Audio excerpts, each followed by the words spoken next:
stomping, crashing the floor. Two wild Yinzers kicking through the door. Loud like a jag-off at a Pins game fight. Brace yourself, this ride ain't polite. Two dumb Yinzers, loud and proud. Heads in the clouds, voices in the crowd.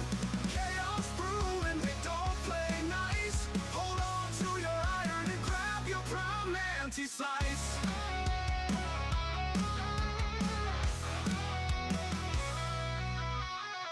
Tales from the burg with a hint of mayhem.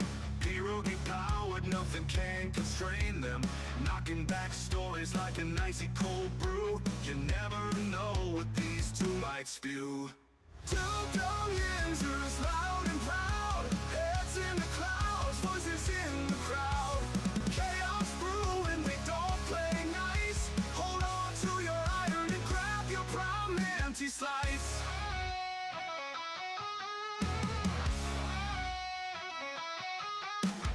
Tales from the burg with a hint of mayhem. Pierogi powered, nothing can constrain them. Knocking back stories like an icy cold brew. You never know what these two might spew. Two dumb Yinzers, loud and proud. Heads in the clouds, voices in the crowd. Chaos brewing, they don't play nice. Hold on to your iron and grab your prime anti-slice. Rivers collide where the laughs always flow. Black and gold thunder everywhere they go. The madcap kings breaking every mold. With two dumb Yinzers, the stories don't get old. Two dumb Yinzers, loud and proud. Heads in the clouds, voices in the crowd. Chaos brewing, they don't play nice. Hold on to your iron and grab your prime anti-slice.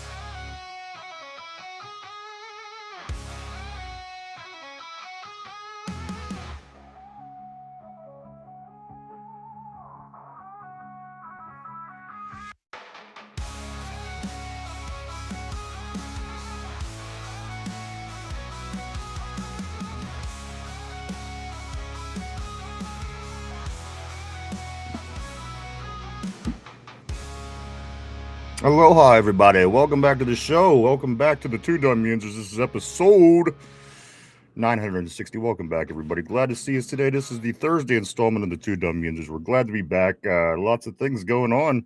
As a matter of fact, as I woke up this morning, I'm getting the news.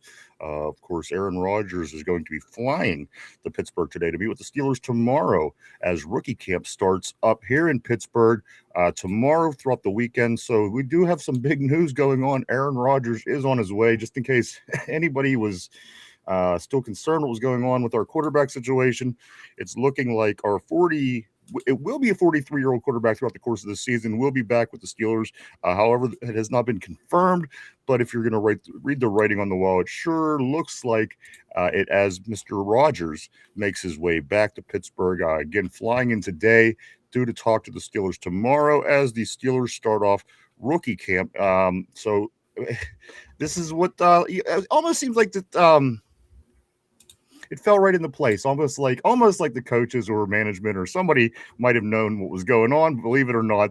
But there you go. Rodgers is flying into town today to meet with the Steelers tomorrow. So maybe we could at least stop worrying about the quarterbacks for right now. I mean, he comes out in week one and gets hurt for the season, then we have a whole new conversation and a whole new problem. However, that's not the case right now. He is on his way to town to talk with the Steelers tomorrow. Good afternoon, everybody. Good morning, wherever you be. Welcome to the show again. It's episode 960, 40 short episodes away from the big 1,000 coming up this summer. We cannot wait. It'll be right along the time of our 5-year anniversary of the show. So I do want to thank everybody for hanging out with us, keeping this thing going and showing us your support. It's been a great ride. 960 has gone faster than I would have thought it would have. But here we are back today again, Thursday, May 7th. Mike, before I go on with my May 7th, how are you, man? I'm doing great, brother. I felt a disturbance in the force that Aaron Rodgers was flying the Ayahuasca Express into Pittsburgh. So Vanilla Thunder had to be here today, boys, for the either the joyous or the tragic news, depending on where you fall in this debate. Are you implying, Mike, that he's not flying here by airplane? He's flying here by way of ayahuasca? I am implying that he is flying here via ayahuasca. I think he is on a spiritual plane, not a physical plane. He will be here. you know, I was down at Sheets, man. Ready to fight a paper towel dispenser, and a little voice, little birdie, told me, "Hey, brother, the season's going to be a-okay." Tortilla saying he's flying via Spirit Airlines. R.I.P. Welcome back, everybody. Glad to see us today. Today is Thursday, working our way to the weekend. Yes, of course, the big news today, Aaron Rodgers will be flying, we assume by airplane, to Pittsburgh today to talk with the Steelers tomorrow. Let me grab RB real quick. RB, our man on the board, he says this: I only beat up local media by an hour. He did. I got to be honest with you. RB was on the horn bright and early. I'm looking through all the stories, figuring out what the conversations and topics will be today. And RB was bright and early with this news. So got to give him his props on that, as he always has the lead on the big stories. Thank you for that, RB, my man. Before we do get into sports, Mike, there's not a lot besides our Steelers going on, and I'm fine with that because, again, it's always about the Steelers. We got a lot going on heading into the weekend. We'll touch on all that tomorrow. But today, the big news is the Steelers. But before I want to do that, I want to give a big round of respect. I really do. Some people might think some of the things we did and we said on Tuesday, it was all a celebration of Mexico. It really was. I got a little bit of feedback, and it wasn't bad feedback. It was just, well, what if people? And this thing, I hate worrying about what people are going to think because I don't care. I'm doing a show, and it's going to be what it is. But at the end of the day, I want to give mad respect to our Mexican friends, guys. We were not shitting on. It was paying homage to the Mexican, Mike. And I do want to say this: I have something, a little bit of something to smooth it over, if you will. We all know that when you celebrate Cinco de Mayo, you eat lots of tacos and you drink lots of beer. So, Mike, this is from the day after Cinco de Mayo, showing a little bit of homage to our friends, the Mexicans.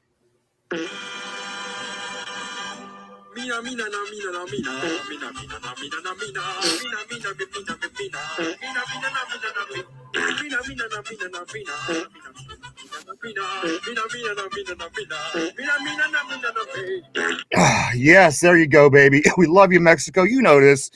You are our second favorite country, the Mexicans. Everybody, Mike. I thought our Cinco de Mayo celebration went well on Tuesday, but again, one of my Debbie Downer friends gets a hold of me. What are you saying? It was fun. It was all in good fun. Again, everyone knows we love our Mexicans, Mike, and I am the Mexican whisperer. So no problems here. Time to move on and time to get into Pittsburgh sports, where it always counts, Mike. Pittsburgh in the house all day, black and gold. Let me get on a touch on a couple interesting things real quick before we do get into these Steelers stories, Mike, because we do have one Pirate game that did happen in the meantime. Of course, between yesterday and today, I thought I had information here. I should have had information here. Wherever my information went, I'm going to be. The fucked up thing is I had the information here. Where could it have possibly gone? I know, brother. I maybe one of the. Oh, I found it. I was gonna say maybe it's the stink bug that haunts you during the summer arrived early and stole your shit. Pirates win 1-0, Mike. 1-0. Again, another shutout for the Buccos. We know with this Pirates pitching staff, there was going to be a lot. Last year, they had over 30. They were involved within 30, losing some and winning some, of course, on the shutouts. Mike, they beat Arizona 1-0 last night to tie the series up. The rubber matches today at 3:45. Watch the Pirates at the Diamondbacks in Game 3, 3:45 today. Mitch Keller on the hill against the Diamondbacks, hoping to win this series, then off to San Francisco for 3, and then back home. So Buccos could keep going, Mike. But here are some interesting numbers, and I think even some of you guys that aren't necessarily Pirate fans, I think you'll be kind of blown away by some of these numbers, Mike. Listen to this. People are often talking about how good the Pirates division is in baseball. Nobody in the division is below 500. That's the only division where that is the case. Every other division has teams, multiple teams, as a matter of fact, under 500. In one-run games, or in shutout games, the Pirates are 5-4. They have 9 games by way of shutout, either win or loss, Mike, in the first quarter of the season. That means it'll roughly finish around 36 if you're going by average, which is right around where they finished last year. So that was a topic last year. Mike, after 37 games, they are 5-4 in shutouts. Also, every division has at least 2 teams under 500 in it, except for, again, the Pirates. No team in the Pirates or under Pirates division, the NL Central, is under 500. Every single division in the majors has at least 2 teams that are under 500, and 3 of them, 4 of the divisions, 3 or 4 of the divisions, Mike, they have another team, a third team under 500. So that's pretty incredible in itself. Here's a couple more ways to look at this. The Cleveland Guardians, Derpy's favorite team, Mike, if they were in our division, they're in first place in their division. If they were in our division, they'd be a game and a half behind the last place team. Whew. See what I'm saying? This is just how crazy this is playing out. Mike, they're in first place in their division. If they were in ours, they would be a game and a half out of last place. Who would have thought the NL Central would be the stacked division of Major League Baseball? It figures a year when we are finally being competitive, brother. The rest of the division decides, you know what, I think we're going to be competitive as well. And like the last year, like St. Louis was the drizzling shits. Now, they're competitive. The Reds are once again a thorn in our sides. Can the Buccos catch a break? But you know what, this team is being really battle tested. And it's going to serve them well down the stretch, I believe. Well, they got to, long ways to go. As I said, Mike, Saturday is going to mark the quarter point of the season, which is unbelievable in itself. But here's a couple other things, Mike. Only 2 American League teams. Are you ready for this? Mm-hmm. Only 2 American League teams are above 500. Whoo, damn, doggy. 2 of their division leaders, Mike, are at 500. The Yankees and the Tampa Bay Rays are both the only 2 teams they are above 500 in the American League. Like 8 National League teams are above 500. So a total of 10 out of 30 teams in the majors are better than 500. So there you go. We're in the top third, which is nice. I like it. I don't care if they have us at 7, 8, whatever it is, because just hearing the Pirates are in the top third is very encouraging, Mike. But again, 2 AL teams over 500. That's a sorry ass league right there. I do think that is it. With all that, Mike, the best team in the league is the Cubs, who was on feels like 100-game winning streak. They were on a huge winning streak and then they lost. Now they're on another huge winning streak, winning like 8 in a row or something like this. Mike, but the tire hits the road today. Bucco's back at it, trying to win the series with Arizona. And we'll see how that plays out at 345. Oh, and the worst team in the league is the Mets. The Mets are the worst. The Cubs are the best. And that's how it looks in the major leagues. Good afternoon. Good morning, everybody. Welcome back to the show. Great to see us today. Time to get back to it. Of course, the big news is about a 42-year-old man. Believe it or not. No, not Mike. He's a little older than that. But, of course, our potential quarterback. We don't have a definitive answer as of yet. However, we do know that he's flying into town today to meet with the Steelers tomorrow. I can't imagine that's to tell him that he's not interested. So there you go, guys. Aaron Rodgers on his way to town today. RB breaking the scoop early this morning, about an hour before it was released to the media. We always appreciate the contributions and everything of such from our RB. We love RB. Glad. Hope everybody had a great weekend. Nice to see everybody back today. Mike, let me get on the board. Anything before I jump back on the board here? Good? I'm good. All right, let's do it. End of days. He leads off, if you will. End of days, go Steelers. We're going to the Super Bowl. That's right, baby. We'll take it. We will certainly take it. Good afternoon to you. End of days. Great seeing you as always. Let's go over to Tortilla, all the way from Sacramento, California.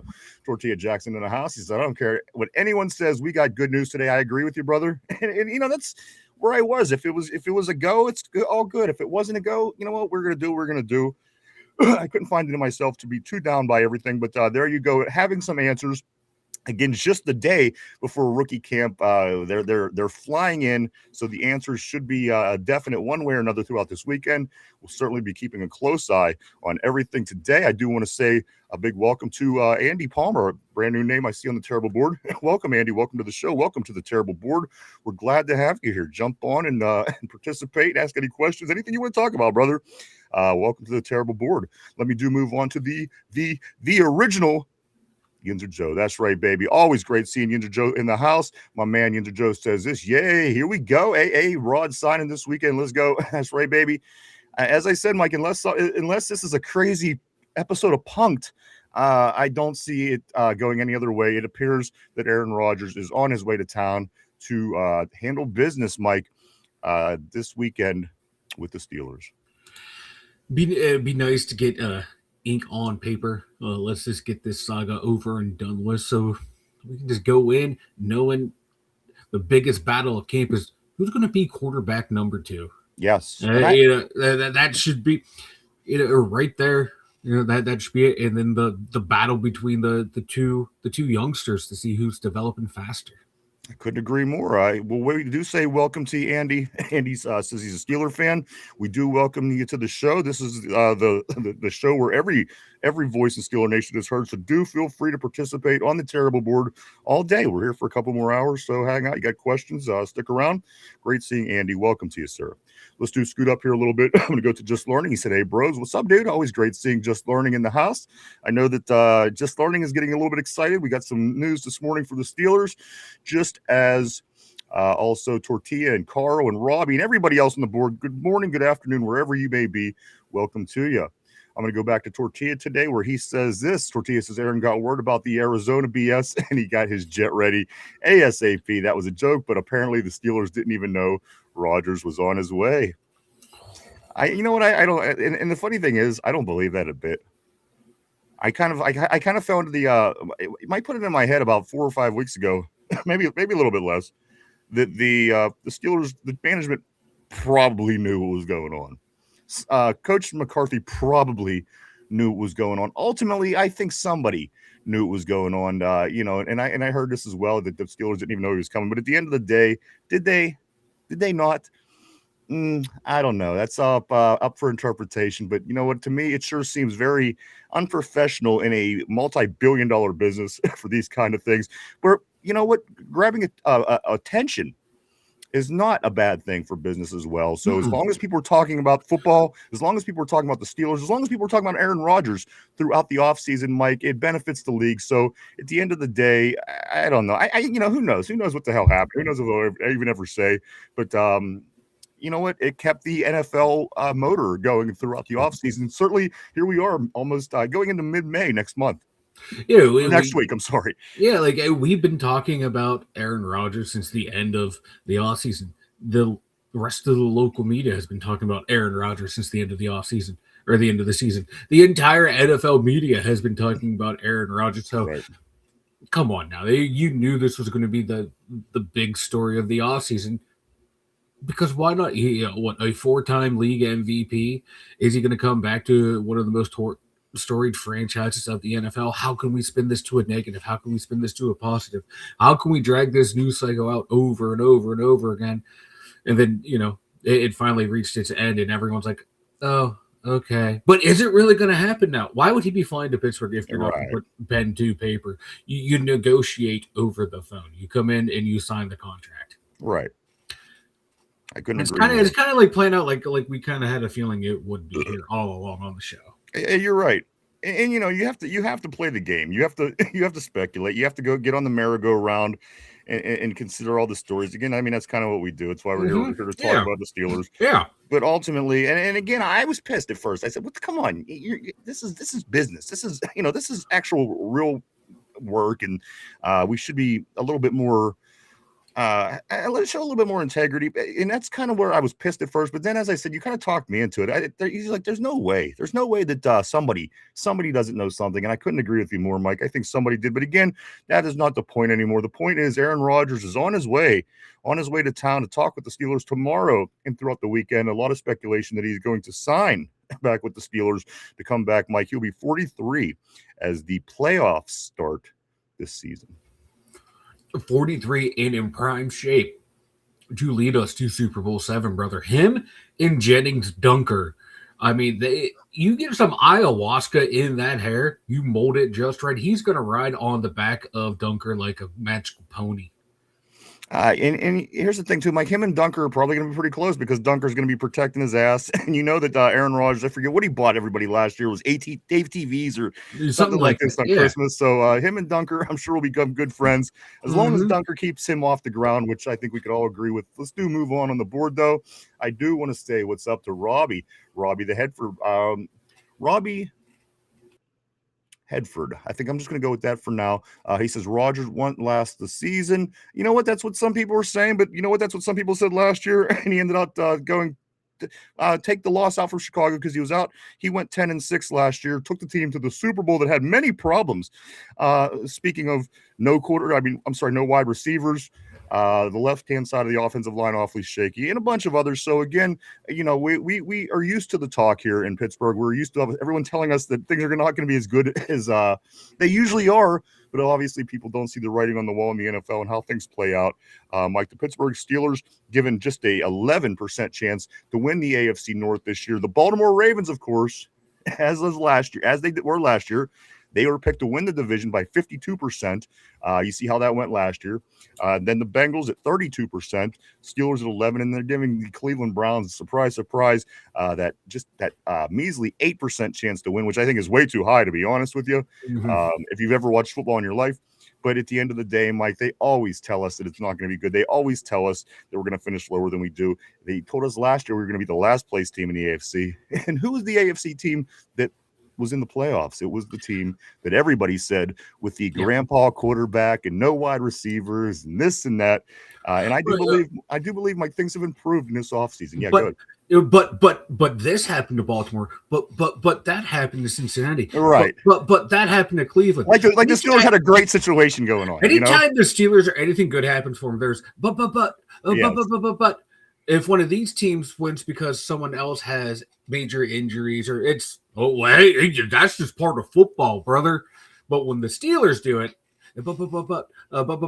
exactly, like the Steelers, lost Ben Roethlisberger for an entire year and ended up with a 500 record with Duck Hodges and Mason Rudolph. Maybe have better coaching, maybe have better players, maybe have a game plan in place for if your star quarterback goes down. Just a thought. Well, it's not the Steelers' fault. They always have backup plans and know how to win. And the thing was, we didn't have a backup plan. We failed terribly, and we still managed to fall in the first place. As again, the Ravens were predicted to do great things. Yeah. Like again, 52% they are being guessed to say that this will be the team that wins the division. You know what? I have no problem with this anymore because again, I'm a 23-year-old man, and my whole entire life I've noticed that the media always does this to the Steelers. So again, this is just more of the same for me. Nobody pays attention much to the national media here in Pittsburgh. I certainly don't for a lot of things. But let's get back on the terrible board. Great to see everybody today. Welcome back. This is Thursday, heading into the weekend, guys. Tomorrow starts rookie camp here in the Berg as Aaron Rodgers. That's right, Aaron Rodgers. If you live under a rock, I'm going to just let you know real quick. Aaron Rodgers is flying into town today to meet with the Steelers tomorrow or throughout the weekend. It seems that contract will be signed. Also, it does seem like the Aaron's going to want to have a look at maybe some of these rookies, some of the guys that might be blocking his backside, maybe being his targets downfield, Mike, also in town. So again, Aaron on his way to Pittsburgh today from Santa Clara, California, apparently. Hey, like I said, man, he is coming in on the Ayahuasca Express, baby. Let's just get this over and done with, baby. He's the last piece of this puzzle. I agree. Let's go right here to, I don't know where I want to go. Right here, Carl. What's up, dude? Great seeing Carl back in the house. Welcome. Great having you on the terrible board. As always, he says Aaron Rodgers left a car in the Berg, so he has a car when he gets there, period. Alan Saunders. There you go. He probably has his stash hidden somewhere too. If you see him lurking around behind the Motel 6, you know what he's up to. He comes out, he hits a button, and it pops out like a Batmobile out of nowhere. He's like James Bond.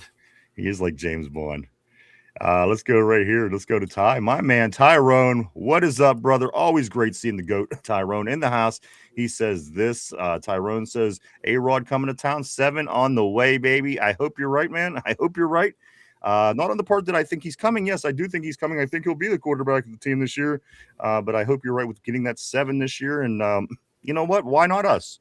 Why not us? I think that we did some things in this offseason that you're going to have a whole different. You're going to be looking at a different Steeler team. No two ways about that. No two ways about it. That's not even a speculation. Coming with a whole entire new coaching staff. Word of going to a West Coast offense.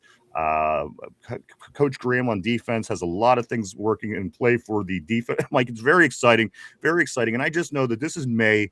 In July, we're going to have camp.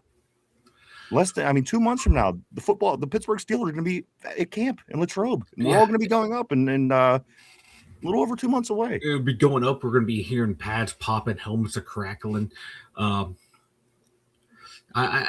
can't wait, man. I can't wait. I want to get a good look at the rookies up there, get a good look at the young quarterbacks too in drills. I think that's going to be the key there, seeing how those two youngins work and take a look at some of the young guys too. I want to take a look at Jeremy Bernard, man. I want to take a look at the virus. Yeah, what a time to give Jeremy. I know, right?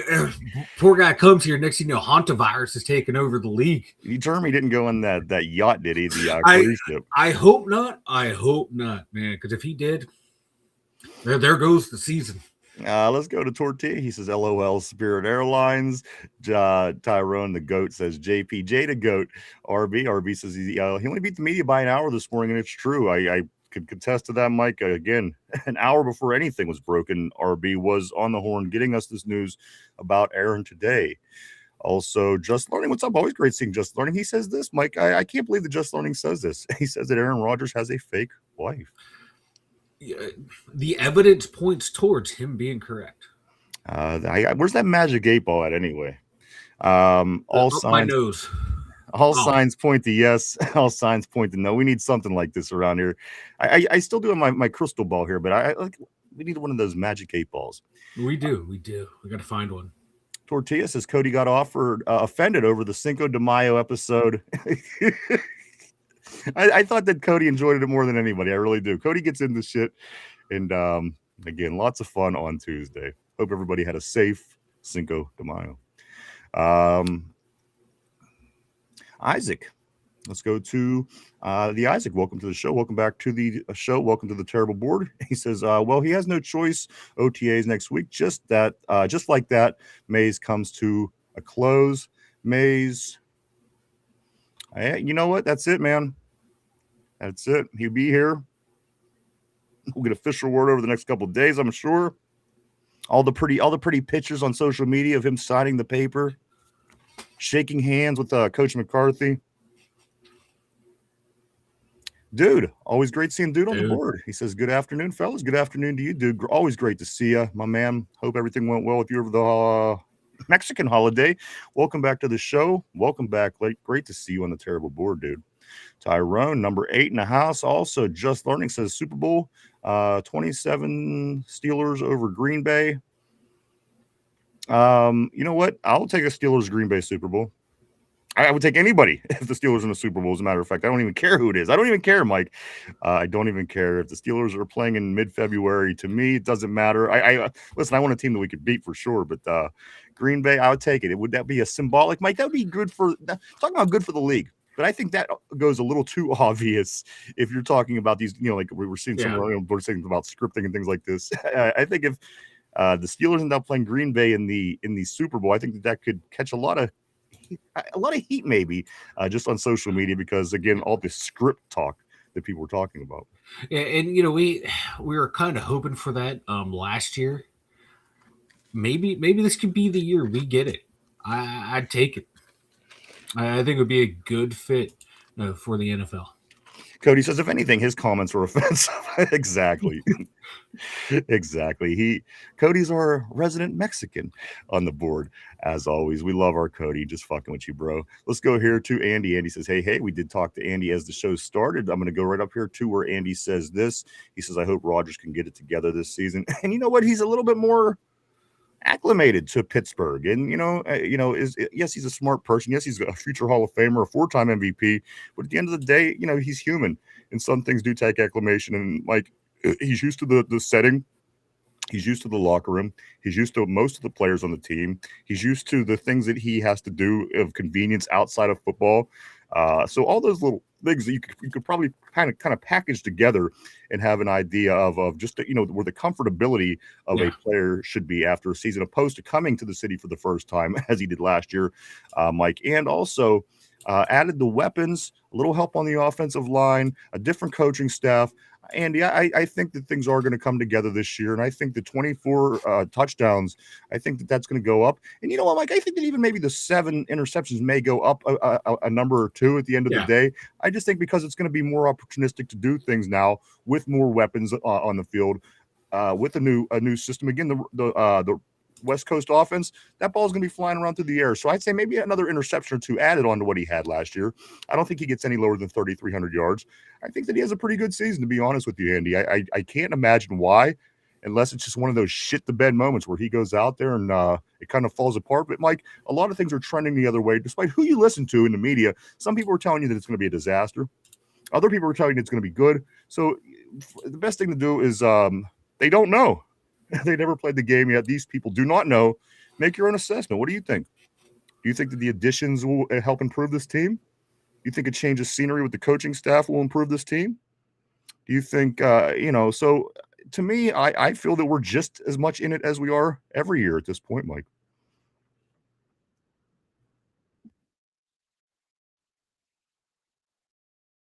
Mike McCarthy's offense. He's more familiar with the language that's going to be the verbiage of his offense. How many times last year do you think, going through like muscle memory, wanting to call something that, oh no, that's not what I'm used to. I got to get into the Arthur Smith frame of mind. How much of that stuff will be cleaned up to where, he doesn't have to think. He can just sit there and react to like, hey, I know our verbiage.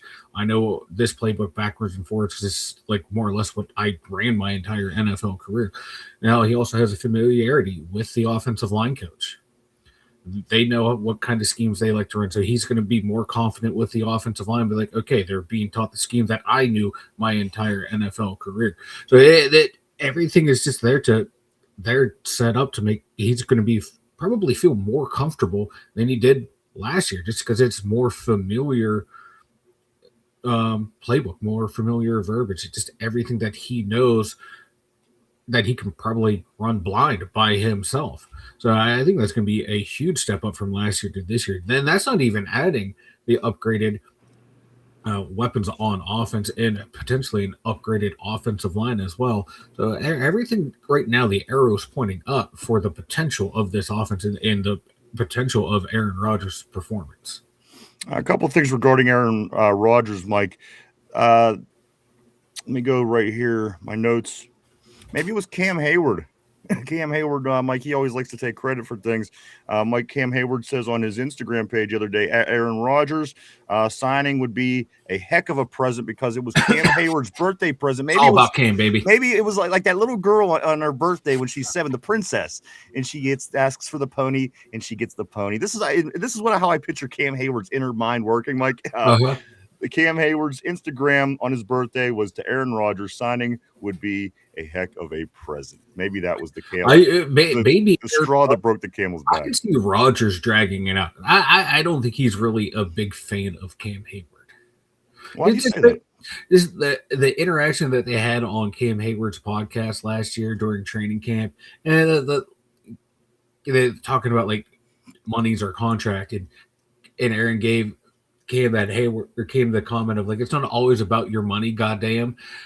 And Cam was laughing about it. And Aaron had that look of disgust on his face of like, dude, shut the fuck up. Yeah. I think he likes him, but not, it's like good and go out of his way to hang out with him. Yeah. And I think Cam wants everyone to love Cam. Yeah, he's the princess. Cam's the princess of the group. Yeah, I think he is. He's that guy that wants to make sure everyone likes him. And that drives me nuts. Yeah, because if you're trying to make everybody, you can't make everyone happy that you work with. You can be cordial with them and be cool enough to just get the job done, then you go home. You don't have to be friends with everybody. Some more, Mike, some more about Aaron over the past couple of days. This is what's been playing out. Ray Fotopato reports that Mike McCarthy may have been the one person that wasn't annoyed by Aaron Rodgers' delay at the Steelers headquarters. Mike, the person at the Steelers headquarters, the one, maybe Mike knew something. Again, going back to where we started off the top of the show. That's the only thing that would come back to me. Mike McCarthy's walking around smiling, whistling, doing his job like nothing. To me, it seems like Mr. Mike McCarthy probably, again, like these guys are really close. I don't care what anybody says. They were together for how long, and there's no relationship more important in pro football than the coach quarterback relationship. Yeah. So again, I'm sure winning a Super Bowl, having a great time working with one another for years, I'm sure they still keep in touch, and they may shoot messages that they over to one another that they don't shoot to everybody else. I'm just saying. And they both said on separate interviews and stuff that we keep in contact. The relationship has been fixed from the way it ended between the two of them in Green Bay. They both moved on and grew up, and they talk constantly. So, yeah, it's no surprise that if Mike McCarthy was like, yeah, he's coming back. And I think Mike McCarthy was like, okay, cool. Even if he doesn't come back, I got 2 young quarterbacks to mold and work with and see what the hell we got. I think he's excited either way. He's a quarterback kind of guy, and you have to like that because we have a quarterback kind of thing going on here. Of course, with Aaron, with the rookie, with the second-year guy, with the career backup, lots going on with the quarterback room of the Steelers. Finally, Mike, one of the geniuses here. I'm not going to name any names, but right here in the town, we have all these sports geniuses who know everything, apparently. Mike, one says this morning. He and you can use your imagination if you will. He says this. Aaron Rodgers signing is imminent. Well, no shit, Mr. Captain Obvious. Why didn't you tell us this 3 months ago when people were actually not after we get the word that Aaron Rodgers is flying to Pittsburgh? So this was reported by that person. Again, you may be able to use your imagination if you know the show. Mike, he says Aaron Rodgers signing is imminent. That's why he gets paid the big bucks. This why you get breaking news. I will be breathing in oxygen during the show. Breaking news. I am going to crop dust Mike as I walk by him later on. I mean, it's like things that, come on. Breaking news. Tater picks his own butthole and smells it. Derpy eats his belly button lint. I mean, what are we doing here? That's true. We synced it. I've seen him. Listen, I've seen him go every hole he has to mouth. I swear, Mike. We've only hung out with the guy so many times. I've seen him go ear to mouth. I've seen him go nose to mouth. I've seen him go ass to mouth. I don't know what the hell his problem is, Mike. But that finger always goes directly into his mouth when he's done picking around. Derpy. There's some questions I want to ask, but I don't know if I want them answered. During coitus, where do you think Derpy is the main where's he go main to go to hole for his fingers? I don't know because I can't imagine Derpy and coitus. And whose mouth are they going in? Derpy? I think they're all going into his mouth. I think this is a good time to get back to the board. Sorry to make it uncomfortable. I'm fine. I just know that there's ladies in the house, and Mike's talking about the holes and everything else. So let's do scoot along. I apologize, ladies. I apologize. I do respectfully. And Cody too. Come on, Cody's young, impressionable mind. We have to. That's why he's number 1 on the enemy list. All right, let's go right somewhere. Let's go right here. There we go. Yinzer Joe says this. So who are the biggest free agents you guys think would be a nice addition to the team? Mike, and I even have that on my notes here somewhere. I was going to ask you, is there anybody out there right now that you feel could be a good addition to this team? I do. I think there is somebody, and I have a person right in front of my mind. I think that Landon Roberts should be on the Pittsburgh Steelers this year. Not because I think that he should be a starter, not because of any other reason besides the fact I know he's a baller. There's just guys out there that got game. There's guys out there that are hitters. There's guys out there that are trucks. He's one of them. Landon Roberts, there's never any problems with this guy. He goes out, plays hard-nosed football, puts his hat on another hat, and does what he does, Mike. I thought his time here, the short time was certainly productive. And again, I mean, we have starting inside linebackers. The fact of the matter is, we have to, if we can supplement that inside linebacker room at this point, Mike, because again, you lose Cole Holcomb, and listen, don't say I know that he stayed healthy the last year, but he had all those injuries.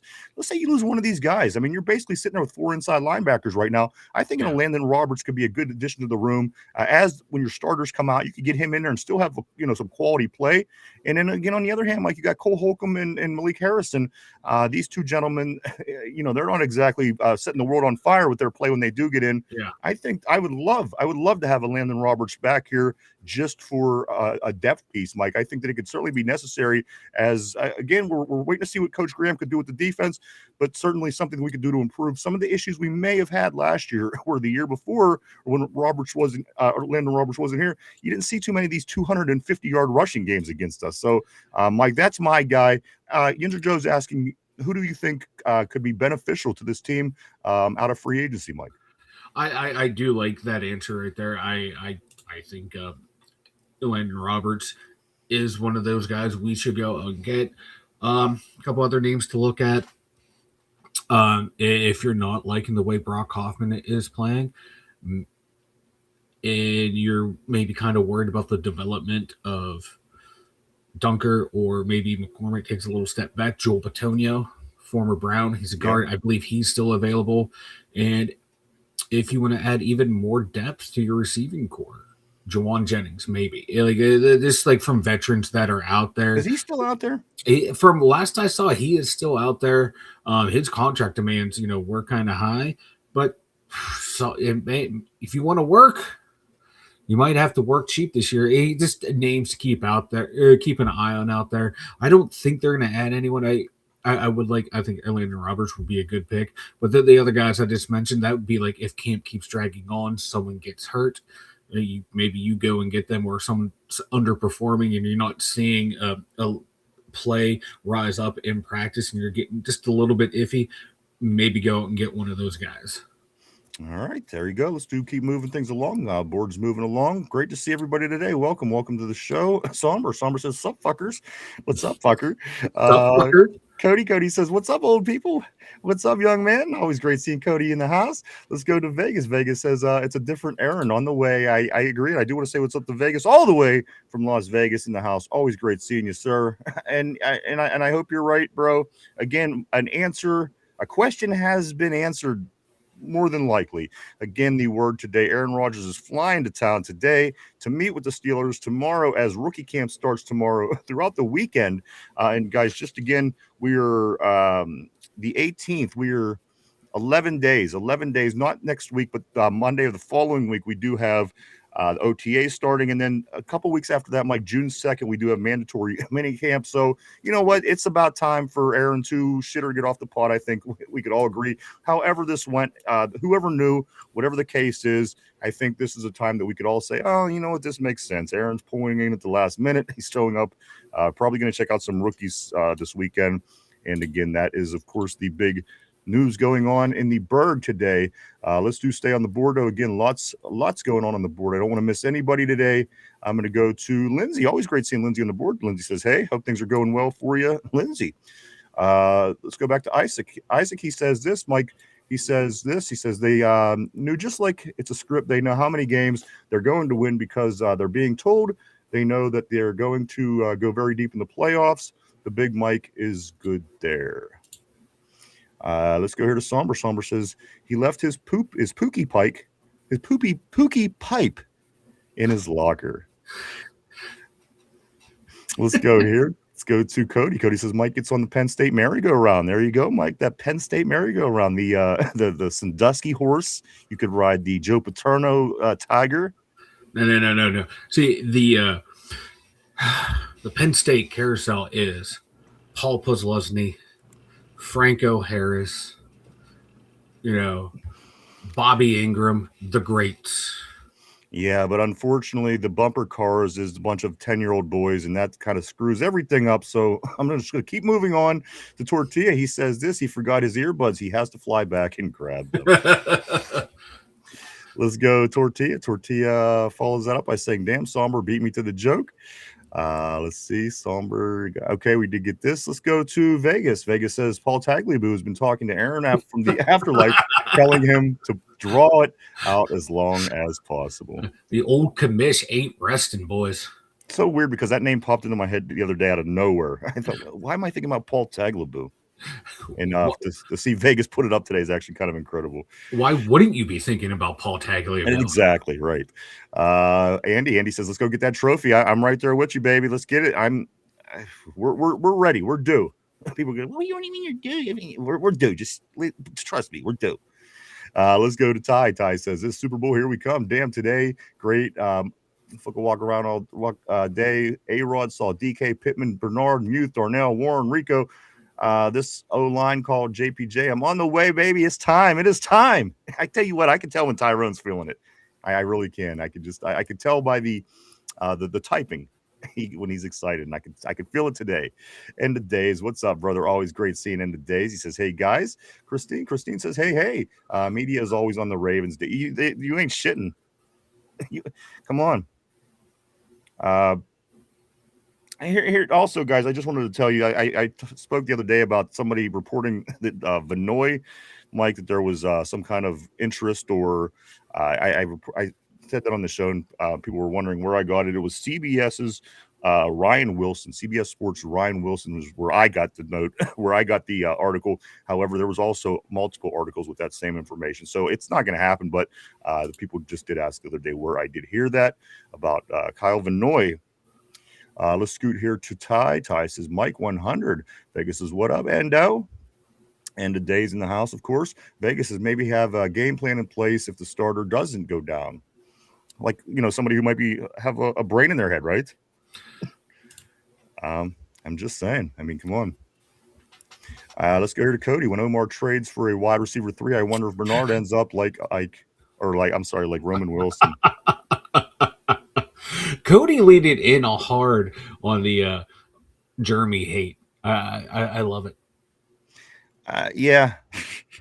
He's committing to the bit. I give him credit. I like it. Lindsay says this. Steeler fans are used to the hate. Absolutely. And the thing is, I think people see us get all excitable and get us worked up, and I think they dig it. The fact of the matter is, we've only been over 500 or 500 or better for 20 years. We've only had more Super Bowls than everybody else. So, that's what happens when you're the top dog. Say what you want.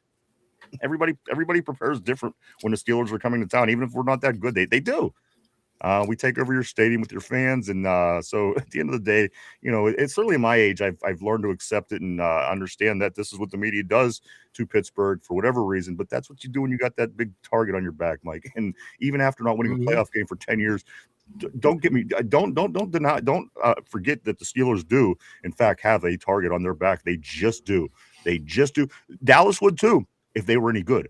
The thing is about Dallas, I mean, you get a team that doesn't go to the championship game for 30 years, that you tend to lose a little bit after 3 decades. So say what you want about the Steelers. Yes, we are in a slump. The biggest one we've ever seen in the Super Bowl era. However, nothing lasts forever. Mike and Law of Average will tell you that it's eventually going to go back. The pendulum will swing the other way, and the Steelers will be just fine, as we do still hoist our 6 trophies, something 30 other teams cannot do, amongst a bazillion other things that the Steelers do, right? So, again, we know, we expect this, and it just is what it is, Mike. It just is. And you would probably be better off as a Steeler fan knowing that in advance and just knowing that it's coming and accept it and say, you know what, this is going to be what they say. This is going to be what they do because, again, it hasn't changed in 59 years. Why would it change now? Yeah, like one of the most winningest franchises in the past 20 years. They are, you break down by winning percentage, we are in the top 5, easily within the top 5. It sucks the playoff success hasn't been there, but that just, to me, it shows it's like you said, the dam's going to burst at some point. It has to. It's going to happen. This franchise is not going to have shitty down years they're just going to keep chugging along, and then they're going to strike gold, and it's going to happen. You keep building towards something. Eventually, you're going to get to that ultimate goal, and that's what this team's doing. It's going a whole hell of a lot slower than we'd like, but I've been more entertained in the past 20 years by this team than I have by than most fan bases can say. Outside of like what New England and maybe even Philly, you can't say for the past 20 years you've been that entertained. And you throw in Kansas City in there as well. Philly's always bitter. It doesn't matter how much they win. Yeah, they're just bitter. They're bitter. But, you go from start to finish like, damn, man, we've won a lot of fucking football games. It sucks we haven't gotten that success. But like I said, man, that dam's going to burst at some point. Vegas says, I'm just going to the top of the list here. He says these are our shitty down years. And that's the thing. Everybody has shitty down years. The fact of the matter is we never really did. If you want to talk about shitty down years, it would be that handful in the 80s. So again, this can't upset you as a fan. This could only just say, okay, well, this is just us being human, because everything eventually is up, goes down, up, down, down, up, all this kind of stuff. So again, law of average is going to have us back in this thing. It's just we're all hoping that it's this year. Again, Mike, our quarterback, I think we're getting answers on this as these next couple days come along. Let's stick on the board again. Lots going on the board. I don't want to miss anybody today on the terrible board. Of course, Lindsay, the last comment, she says Steelers fans are used to that. Tyrone in response says facts, Lindsay. I couldn't agree with you more as well, Lindsay. Let's go up a little bit here.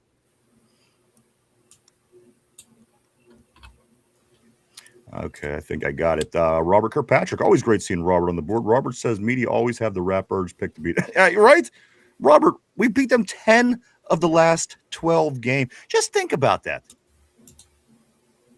Just think about that for a moment. Take a minute to think what that actually is, what that means. 10 of the last 12 games, we beat the team that's supposed to beat us every freaking year and supposed to win the division. I mean, come on. That just shows you that. Come on. What are you even doing? And you're going to predict this team is going to beat us again? At the end of the day, Mike, again, 10 out of the last. That's like what the Patriots did to the Jets when Tom Brady was. You know what I'm saying? That's what I'm talking about. The Patriots probably beat the Jets 10 out of 12 games. We beat the Ravens. And you're still going to put us, do us like that. Mike, that's what I'm saying. You can't take any of this stuff personal. It just is what it is. We are Pittsburgh. We're going to be okay. And things are going to work out just fine, Mike. I have no problem believing that. If not this year, I'm saying they win a playoff game this year. Some people are saying even more. So I think Pittsburgh Steelers fans are certainly optimistic, Mike, going into this season. And I think for the right reasons. We didn't sit on our hands and do jack shit. We went out and got a new coaching staff this offseason. Yeah. We went out and signed some free agents to make the team better. A wide receiver, too. That was a problem, obviously. We went and got that. And Michael Pittman Jr. And then, of course, the draft. Mike, I think rightfully so, people should feel good because I think we're in a better shape situation to win games this year than we were last year, just by way of some of the things that are happening. I'm as excited as I've ever been, Mike. And also, this is another opportunity for Steeler fans because you don't get new coaches all the time to get that first season feel. I had it with Cowher, I had it with Tallman, I didn't have it with Coach Knoll, of course. But there's going to be a lot that goes into this season, Mike. I think Steeler fans are in for a real treat. I really do. I think so too, man. I think this is going to be we're going to have a really good year. I think you're going to be excited to watch the game instead of being nervous. Can we score 17 points? Can we score 12? Do we got to rely on Boswell to bail us out every game? I think it's going to be a fun season, brother. There's a lot to look forward to, man. I want to see how this offense is going to operate now with, a coach who has a history of putting up together some really prolific offenses.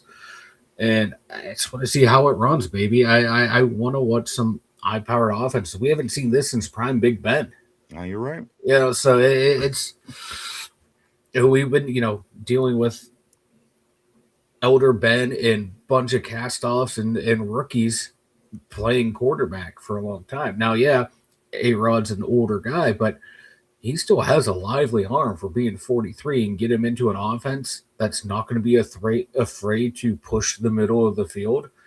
It's going to be exciting. It's going to be fun. And I think that kind of goes hand in hand with what you're saying. Like, you might see the interceptions move up this year just because we're going to be attacking those hot spots of the field. But that's going to create a higher chance for more dynamic plays for us. Get the balls in the hands of your big playmakers. Some of DK Metcalf's biggest catches were on those slant routes, going into the middle part of the field. I You like can pin the like ball his there. chances, Mike. And again, it's not not necessarily against safeties all the time because safeties are tougher guys and harder hitters.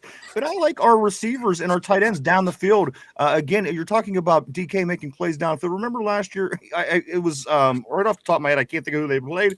Miami, when DK was throwing Minka Fitzpatrick to the ground as he ran for a touchdown. And his Darnell Washington continues to look like Mario after he eats one of those stars, and people are just bouncing off him. I like our chances, Mike, with the size of our receivers and our tight ends against defenses, against defensive backfields, because again, you come up against one of these 5'10", 190-pound corners. I really like DK's chance. I really like Michael Pittman's chance. I really like Darnell Washington's chance, Mike. So again, these things are all things that are going to be continuing, hopefully moving forward, especially with the West Coast offense, passing the ball, get the ball down the field.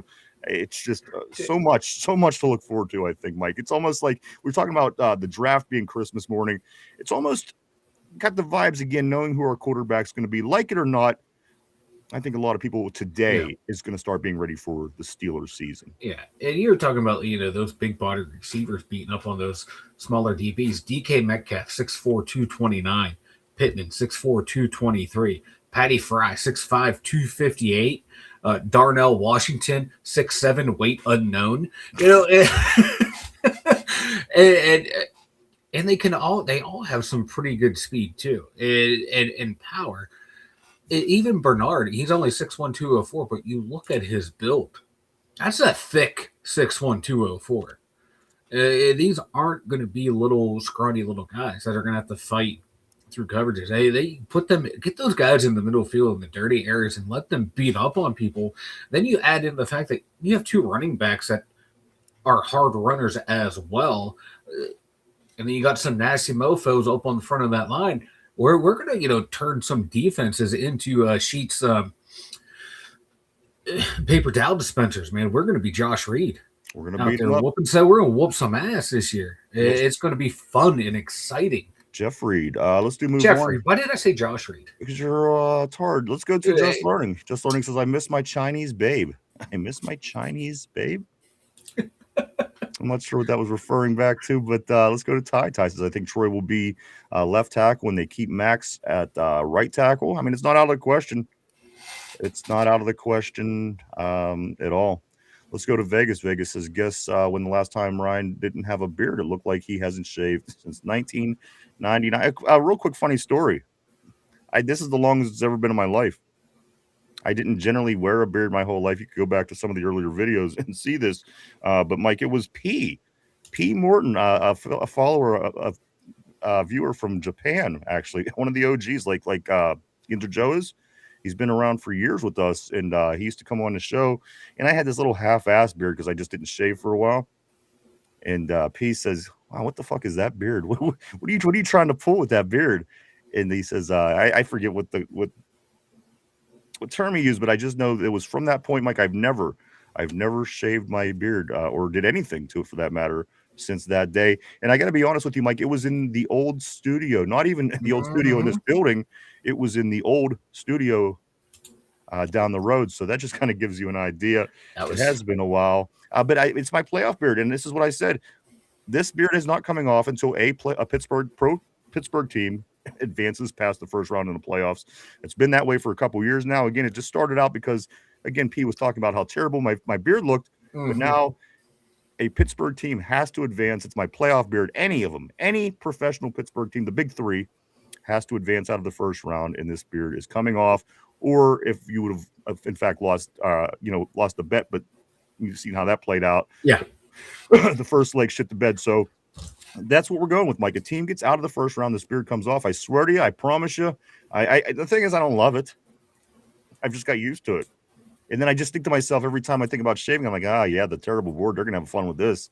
So I just I leave it on. Oh, so you're not gonna give the people entertainment. No, they like my beard. Continue with me on the board. You'll see.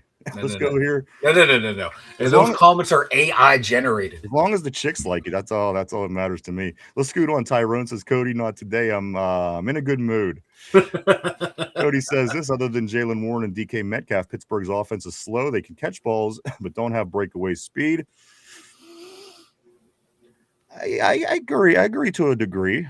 They're Jerry not. Rice didn't have It's not exactly the youngest offense. I mean, we're trying to put this together on the run, on the move, and I mean, he's probably right, Mike. I mean, the quarterback is 43, and the DK is not exactly young, and he's not wrong. not wrong, but you don't need track speed. These guys are football fast enough. Like you're in that 4-4-4. These guys are within the 4-4s in the offense. That's football fast enough. Yeah, It's all about the angles too.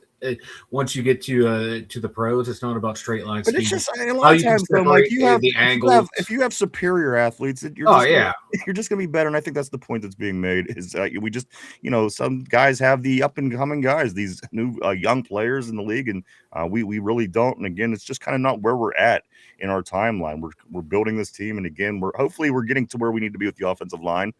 Maybe another year of defensive line picking because Cam Hayward's not going to be around forever. But beyond that, guys, it's going to be time. I mean, these offensive and defensive lines start gelling, and the continuity, you get that. I think then you can start going outside of those building your foundation picks. Mike, I'm sorry to cut you off there, but that's just kind of where I was going with that. It just feels to me like it is what it is. And again, DK is pretty damn fast. I seen DK moving a couple of times when he got that ball in his hands and he was moving downfield. Let's do stick on the board. I want to go to where do I want to go? Right here. Christine says this. She says the last 10 years, Steelers have dominated the Ratbirds 14-6, but you wouldn't know by the media's dumbass prediction. I couldn't agree with you more. Why with this Baltimore team? I just don't get it. I just don't get it. Robert says this. Will Howard and Drew can prepare more and learn under the master. Development. Somber says Tyrone is very optimistic. Vegas says Derpy smoked it. Derpy smoked it. El Cody. Vegas says El Cody in the house. Tyrone says very, very somber. He is very excited. We know that. Again, I can tell with Ty. Let's go here to Cody. Cody says, I don't get offended by anything. What do I look like? Izzy? No, you are very fun, Cody. You are the man. And today said this. He says, I don't even want Rodgers back. Because I ain't even about that. Cody says, if anything, my comments are offensive. Cody, you're great, man. No complaints. Cody being alive is offensive to my good taste and sensibilities. Robert says this. Robert Kirkpatrick don't want him back. So you must have been preparing for at best a sub 500 season. And you know what? That's where a lot of controversy is, in my opinion. Did you want Rodgers back because you're going to get a chance to win more? He has things up here that the young kids don't have, obviously. Or do you want to risk maybe losing a few extra games, going with the young cats, getting them, throwing them to the fire, if you will, throwing them to the lions, and kind of letting this team learn how to win without the guy that's 43 and is not going to be around in another year, and give those players the continuity, the opportunity to get continuity with their receivers and their linemen and their backfield. So I think that's kind of a controversial thing, in my opinion, because one way or the other, Mike, it's two totally different ball games. Because yes, last year, Aaron, with not all the situation, not with the number 2 receiver, not with this, not with that, not with this, Mike, 10-7, well, 10-6, obviously, he didn't play in the Chicago game. So, I think that's where the controversy lies. Would you rather continue us possibly doing what we did last year, maybe a little bit better, or falling back 2 or 3 games so the players are just more comfortable moving forward as a team, playing together on the field together? Because next year when they step in, it's going to be like day one in a sense, because if these guys don't get the playing time in the regular season, which they may not, I mean, I'm sure they're going to get ample playing time in preseason, but I think that's where the line is. People didn't really know what they wanted because, of course, we want to win. We want to continue to win, and Aaron's going to give us the best opportunity to continue to win. However, if you read the writing on the wall and see that life goes on beyond this year, beyond this season, the alternative might have been the answer for you. What's your thought on that? I like the way we're going. I like with Rodgers out there is giving the team the best chance to win now. And now you're going to give two quarterbacks who actually need time to develop before they actually step on the field. And before Big Ben, and I want to say the rush of getting quarterbacks out there, the standard practice was quarterbacks sat for years. They learned. They worked That's on the game is on their changing. skills. The game has changed, but I mean, Drake May is already starting. You got Drake May in the Super Bowl after 2 seasons. You got, Bo Nix in the AFC Championship game after 2 seasons. Patrick Mahomes comes in. He's won 6. Mahomes sat for okay, but Mike, I've already named 2 other people prior to that, and I can name about 6 more after. It's just a different time, and I understand what you're saying because it makes a lot of sense, and it's everything that we've always known in professional football. But is of the 2020s. It doesn't seem to exist anymore. It's a whole different league, Mike. Every young player, look at the kid down in Houston, look at the kid in Carolina. These are all young quarterbacks that are getting opportunities like that, and that kind of goes against what we've always seen. Do you think that it's different? Do you think that it's beneficial? Do you think that it's having a negative effect? Is there any difference at all? For me, you got to base it on the player. The guys that you mentioned, they were all first-round picks, and so they were kind of expected to go right away. Aller was a third-round pick. Kenny Pickett was a first-round pick, and it didn't work. So it didn't work. Yeah, so he probably should have sat and developed. And but I would rather have a guy out there trying to win games for my team while my young guys that might be the future are learning the game. They're getting their mechanics fixed out, and they're around the team, they're around the guys. Everyone's seeing them grow, and that's giving those players confidence. So when it comes time for them to come in, hey, we've seen them in practice, we've seen them get better and better, we've seen them working with the twos, going up against the ones, and making the ones have to work for what they're getting. So it's not like they're just in practice twiddling the thumbs. They're preparing against the number one defense. There's nothing like it's different. It's different. There's nothing like it. But these guys are getting prepped and ready to go. Well, there's some people, Mike, there's some people that caught footballs their whole lives that drop them on game day. I mean, the thing is, people are human. It's hard to say. But again, I do recognize, Mike, that's probably because it could have went either way with me. I could have went with the younger guys and kind of playing by fire and seeing how it played out. And kind of, again, you throw somebody into a bad situation, things tend to get better. You know what I mean? If things are perfect, you then ride, you have to keep that plateau. You have to keep that ceiling. So again, it really could have went either way, Mike. If these guys were like first round picks and coming in looking really good, I'm like, let's pluck them in there and see what they got. But these are guys that we have obvious flaws that need fixed. And the team wants to win now, that we're kind of built to win now, but also have, a team ready for the future for when these quarterbacks are hitting their prime. So we're in that stage where it makes sense to have Aaron Rodgers and have these guys sit and develop before they see actual playing time. Now, if one of these guys with a first-round pick and had a grade A locked, this is a first-round pick on them, I'd be like, say, fuck Aaron Rodgers, let's get him out there. But these guys being drafted later in the draft, I don't want them out on the field. Like Mason McCormick wasn't he certainly wasn't anything coming out of college. He wasn't somebody that you would expect to start. And look, he's one of the better, in my opinion, one of the better right guards we've had in quite some time. So again, you can't predict. That's why they go out and do it. Yeah. But I totally point. But like the quarterback position is a whole hell of a lot harder than O-line, but I get where you're coming from. Well, I mean, obviously that's a whole nother egg to crack, and we could get into that, but I just don't want to right now, Mike. But point taken again. Point is taken. Do get your super chat sound effect ready because I see something coming here, Mike. Let me jump back on the board though. Let's go to Ty. Tyrone says this: we all knew A-Rod was coming back. We was just tired of waiting on him, guys. This was something that came from Arizona. Reporter Mike says this: Arizona's response, the Cardinals' response to Aaron Rodgers going to the Cardinals. He says, is there any response? Is there any speculation going on? This reporter says, quote, not at all. So again, Mike, it all kind of came together at the same time. Yeah. People, they knew we were getting frustrated. So whether the media, whatever happened for this whole story, the Arizona Cardinals, I don't think anybody thought he was going to be playing quarterback in Arizona this year. No. Like looking at their roster, I'm like, Why would he want to go there? It makes really made no sense, but you never know. Maybe they got really good ayahuasca down there. I'm sure they do.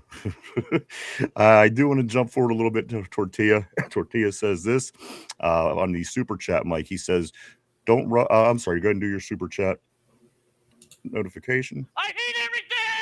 There you go. There is, of course, Derpy with his response to last year's number one Steelers first pick, Derek Harmon. That was Derpy. I'm going to go to Tortilla where he says this, Mike, on a super chat. Don't rush your project quarterback in hopes that the pressure creates diamonds. Sit the project behind a Hall of Fame veteran. I guess at the end of the day, you're trying to put together the best situation, the best case scenario. That's the direction you go, but we just didn't have that confirmed as of yesterday. I mean, even as of this morning, we get the news. Aaron Rodgers is on his way to Pittsburgh, flying to town today to talk with the team tomorrow as rookie camp starts tomorrow, Mike. So again, if you don't have much reason to be excited about your football, about your sports, I think these are just a couple things that are going to help start pushing people to the excitement of this football season. Yeah, I'm excited for the regular season to start. I just want to watch. I just want to see. We had made it through a draft season. Towards the end, I was getting antsy. I wanted to see, what we're actually going to do. Now that we got the guys, I want to see how they're going to perform. I can't wait. I do want to say thank you to Tortilla. Thank you for the super chat. Thank you so much. Greatly appreciate it. You may hate it, but we here appreciate it. Yeah, Derpy. Let's do Scoot on along right here, Mike. Let's go on the board. Somber, he found a new DMT plug in the Berg. He's back. And John, what's up? Always great seeing Han John on the terrible board. He says Aller gets L rookie mini camp reps. He should. I don't think Will Howard's there. I know like some veterans can go to mini camp, but I don't know if they're bringing Howard or not. Let's go to Cody. He says, I hate that DK is a fast guy, but an awful contested catch guy. He is going to be the downfield threat, but can't catch the ball. Pittman and our wide receiver 3 are slant guys. We were preying on people doubling DK. And you know what? I'm just excited to have slant guys. I'm excited to have guys that go over the middle. It's been how long since that we've used the middle of the field, certainly with this offense, Mike, and it didn't change under Aaron Rodgers. So maybe with the new coaching staff and just added weapons, we'll start to see some going over the middle because they took that out of our offense. You took a whole part of the offense out of the offense. So no wonder we didn't score any touchdowns against Cleveland. No wonder So hopefully some of those things got fixed in a lot of this offseason work. Yeah, that's my big hope, and I'll be very disappointed if we do not attack the middle of the field consistently. Robert says, with AR, improved team and coaching, play calling, we will win 12 games. I agree. I think we're totally potentially a 12-team winner for sure. I do. Let's go to Christine. Christine says this, 3 of those interceptions came in the last game when it was already over. If we had A-Rod, we were at least going to have a postseason and a mentally tough quarterback to take us to the Super Bowl. And I can't deny that. He has something upstairs that this quarterback room doesn't have right now that we know of. So I'm cool with it. It's just making me more excited about the season, getting this news about Aaron today. Cody says hopefully Omar trades or gets another downfield threat. Mike, is there, aside from Jennings you mentioned earlier, is there anybody realistic out there that could be a downfield threat that's still available? I don't think so. I looking at the receiver market, it's bare. It's slim pickings, man. So what we got is what we got, and I'm okay rocking with what we got. I like our room. I think it's with Bernard in there, people are falling into where they need to be because you got Pittman as your number 2, Bernard 3, Roman 4, Big Sco 5, and then you got some guys that have been in and out on the practice squad around to fight for maybe the number 1 reserve spot. So I like the room. Speaking of, Mike, the other day on Monday, we mentioned that Daquan Hardy was waived by the Steelers. He is now back. The cornerback, Daquan Hardy, Mike, a couple times being released and brought back already. One guy that won't be brought back, I've seen, at least I don't think so, Mike, John Rice Plumlee, he just signed with a UFL team. So yeah. I wouldn't expect to see him back. I mean, it's possible, I guess, but at the end of the day, Daquan Harvey, Mike, is back with the Steelers after being released on Monday. Another great addition, another former Penn Stater. This is what we need. Yeah. Disregard what I said about him two or 3 days ago. Just look at all the great success they have in Penn State. Let's move forward here to Robert. Robert said Aller is Mike's pick. Will Howard was Tomlin and Omar. Vegas says sign Claypool.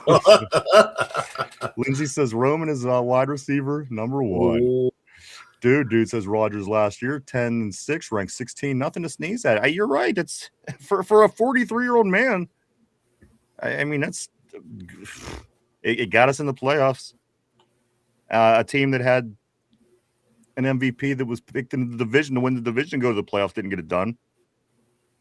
But the team with all kind of problems, and the 45-year-old quarterback got it. So again, do what you want with the bullshit. Tyrone says keep it up, Lindsay. Kirkpatrick says Roman wide receiver 1 in the CFL. Cody says I guess it's hard to have them anyway when your quarterback throws the ball behind the line of scrimmage. Hopefully that changes a lot. Vegas says his arms are going to be tied. Tortilla, Paul Blart Mall Kabuli. Tortilla says. Let's see. Wild calls. Handron says this schedule will be easier with better off, and that's another thing people haven't considered, Mike. As we play the AFC South and the NFC South, those are our divisions we play this year. Is the South divisions, which are the weakest, Mike, divisions. And let me just take 1 second to tell you about how the divisions played out, Mike, over the past few years. I do have numbers here. I do have some things that we could talk about briefly about the divisions in the NFL. I think I have it. Yeah, right here. All right. So, Mike, let's see. How long is this over? The last 4 years. The AFC North. The NFC North has the best record out of all the divisions over the past 4 years. That is the Vikings, Packers, Lions, and Bears, which is, Mike, come on. These teams all had 12, 13, 14 wins a couple seasons ago. That's no surprise. So with a 58.8 winning percentage, the NFC North has been the strongest, but we play the South. So let's talk about them for a moment. The 2 worst divisions in NFL in the past 4 years. I'm sorry. The AFC South, Mike, at a 40.3 winning percentage.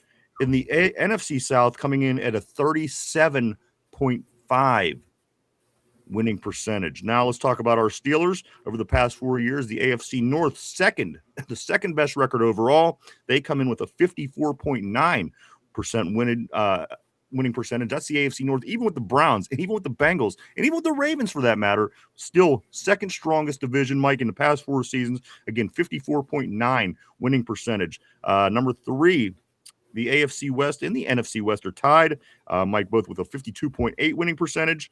NFC East next with the 52.6, the AFC East with a 50.3, and then again, Mike, the 2 worst divisions in football are the 2 divisions that the Steelers play this year. It kind of gets evened out a little bit because we do get first place teams from the divisions that we don't play. However, you're going to get 4 from the NFC South. You're going to get 4 from the AFC South. We should be able to take some advantage of that, being that we played, against a division last year that had the Patriots and the Bills. So that's already, it should be easier for us going to the AFC South from facing the Patriots and the Bills. And then also, Mike, in the NFC, we played the Lions, albeit we beat them. We played the Vikings, we played the Packers, and we played the Bears. So again, Mike, downgrading in a sense as far as strength of schedule. You got to like that. Of course, you're still going to get your first place teams. But we got to be able to take advantage, just as they were saying on the board, Mike, with this, just the way the South divisions, you have to take advantage. And to get them both in the same year, come on. Like the Falcons, the Saints really don't scare you. The Buccaneers, that can be a tough game. I think they match up all against us. And then the Panthers are kind of the wild card. And then the AFC North, Texans, that's going to be a tough one.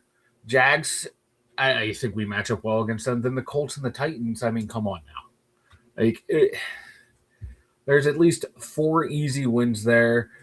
And then the other 4, we should come out with at least, 6-2 out of that right there? We should. I mean, you should on paper.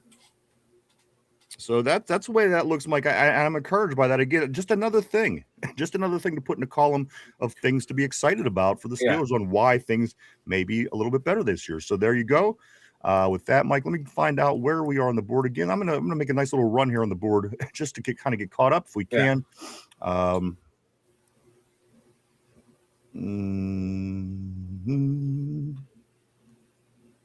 Okay, right here, I do believe we be.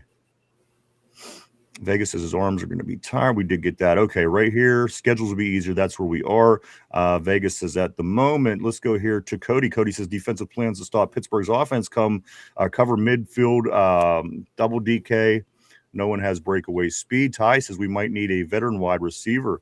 Somber says besides E-Rob, no, talking about the free agents that we feel that we could certainly use. Somber says that he says they can pick up a veteran wide receiver after camp when they all get released. That's true.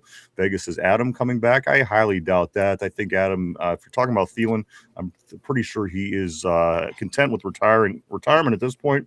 But I don't know. We don't know that for a fact. Ty says I would take E-Rob. For sure, be great depth at linebacker. Absolutely. I think that we could certainly use depth at linebacker, especially if one of those big two go down. I mean, a Peyton or a Patrick injury, Mike, could certainly be very interesting for the Steelers in the middle of that defense. Robert Kirkpatrick says John D knows all. I'll say 12-5 with AR. With the wide receiver room, finally will be rated 12 or 13 in the league. RB says Doran Coitus, Derpy is the old stained chair in the corner. That is very, very far up on the game ball list. No two ways about that. Good one, RB. And today's Rodgers will get hurt. Robert Kirkpatrick says Landon Roberts. Christine says I disagree. If there's one person that A-Rod doesn't like, it's Mike McCarthy. It did not end up good.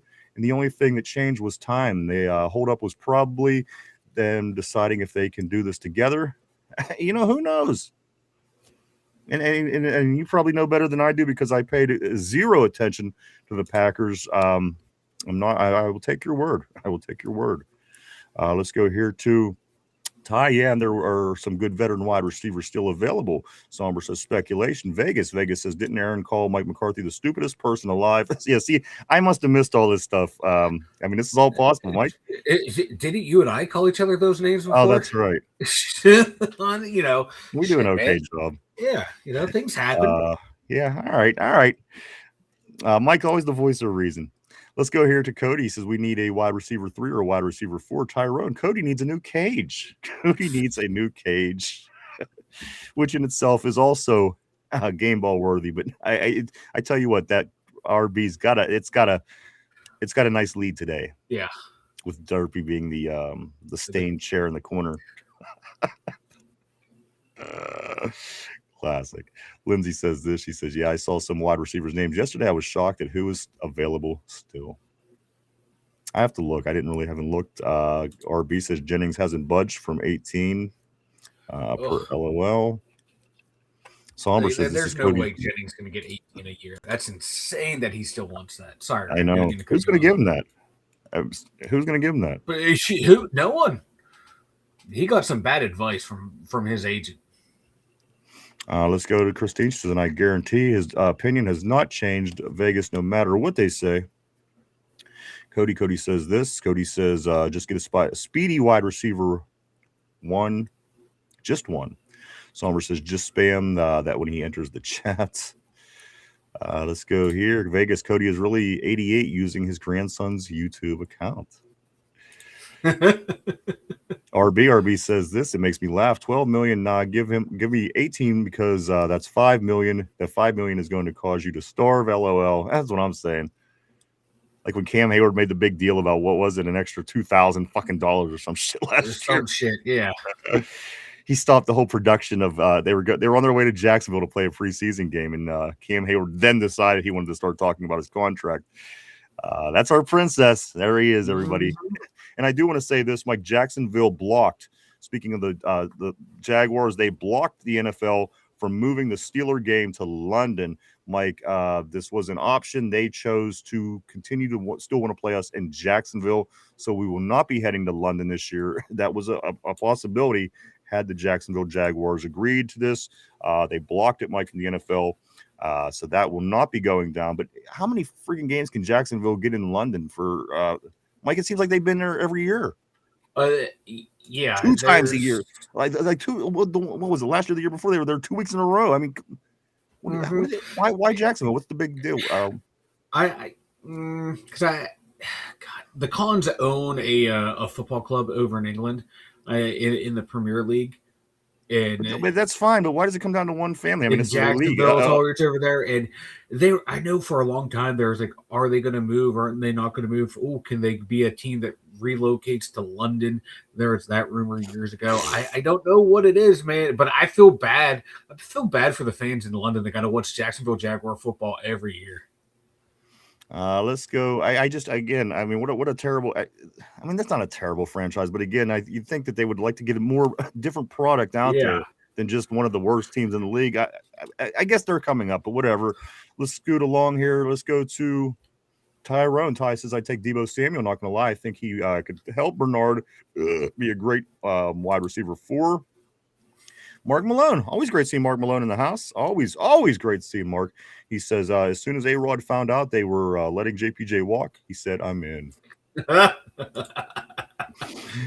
Robert Kirkpatrick, I'm sorry. He says this BS on AR and Mike's hate relationship. Media BS when Mike was hired. AR haters clickbait. Cody says, this is Vegas, or am I 12 using my dad's?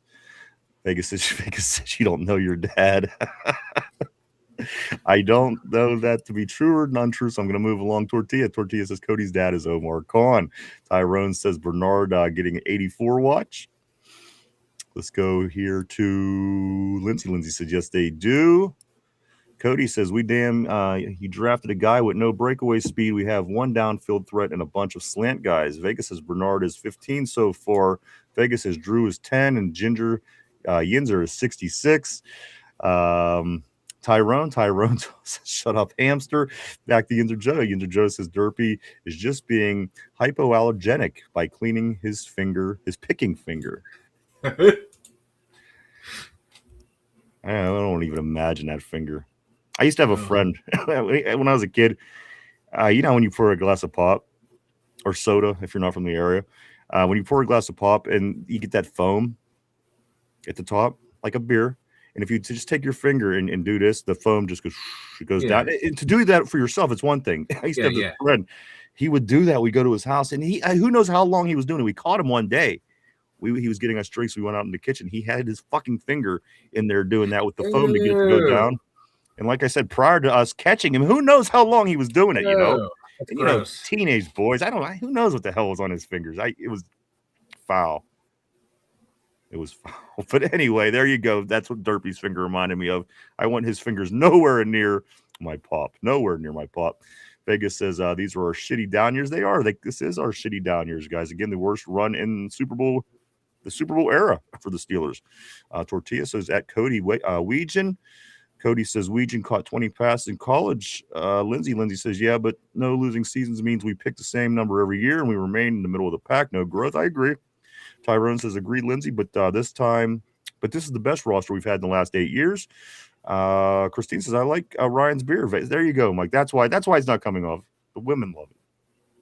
That's all that matters. Tortilla says he got breakaway speed, though. Tortilla, the law of Mike Tomlin. Just going to keep scooting along a little bit. Should try to gain some ground here. Lindsay says, yeah, we will see. Hopefully it's better this year. Cody says we're going to have Muth, Darnell, Pittman, Bernard, Wilson all running across each other midfield and DK running down the sideline.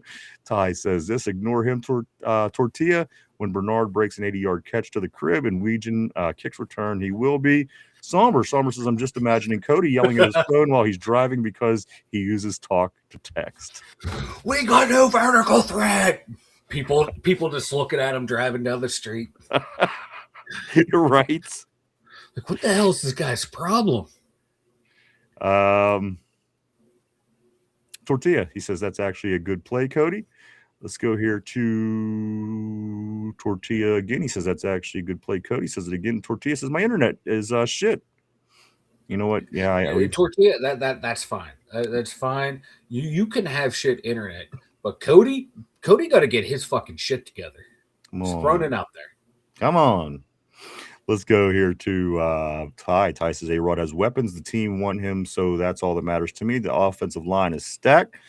Let's scoot along a little bit more. Cody says, see, Mike just said the middle of the field, not downfield. Tyrone says 3 stud wide receivers. How I dare you to double team Pittman or DK.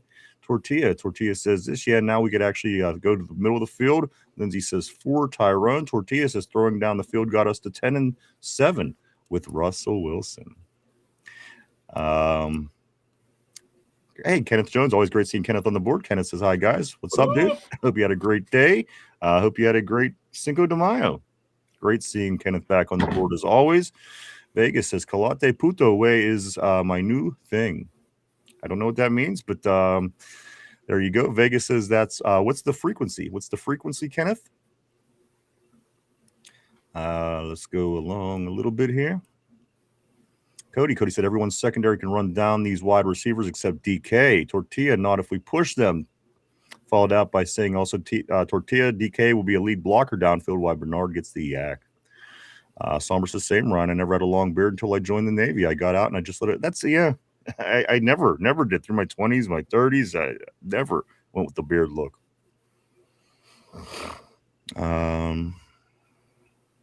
Let's go here. Cody says, yeah, that's positive. At least the slant guys can block. Richard said your beard is probably safe this year. I hope you're wrong, Richard. You know, I like you and everything, but I'm gonna have to hope that you're wrong.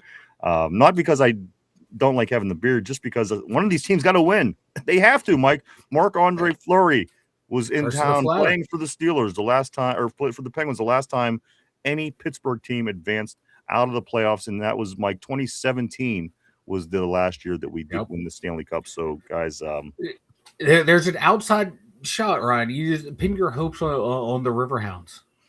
Well, I don't know if they count. Like we were counting count them. I count the Riverhounds. Well, that's fine, but they're not one of the big four. Big four is MLB, NFL, NBA, and NHL. Anyway, we'll figure that out when time comes, Mike. The beard has been growing for quite some time. I think we got more time to worry about it. Let's go right here to Christine. Christine says this, Ryan. So if we win a playoff game, are you going to shave it live? I will. I'll shave it live. I will. I'll do it right here on the show. I will shave it live.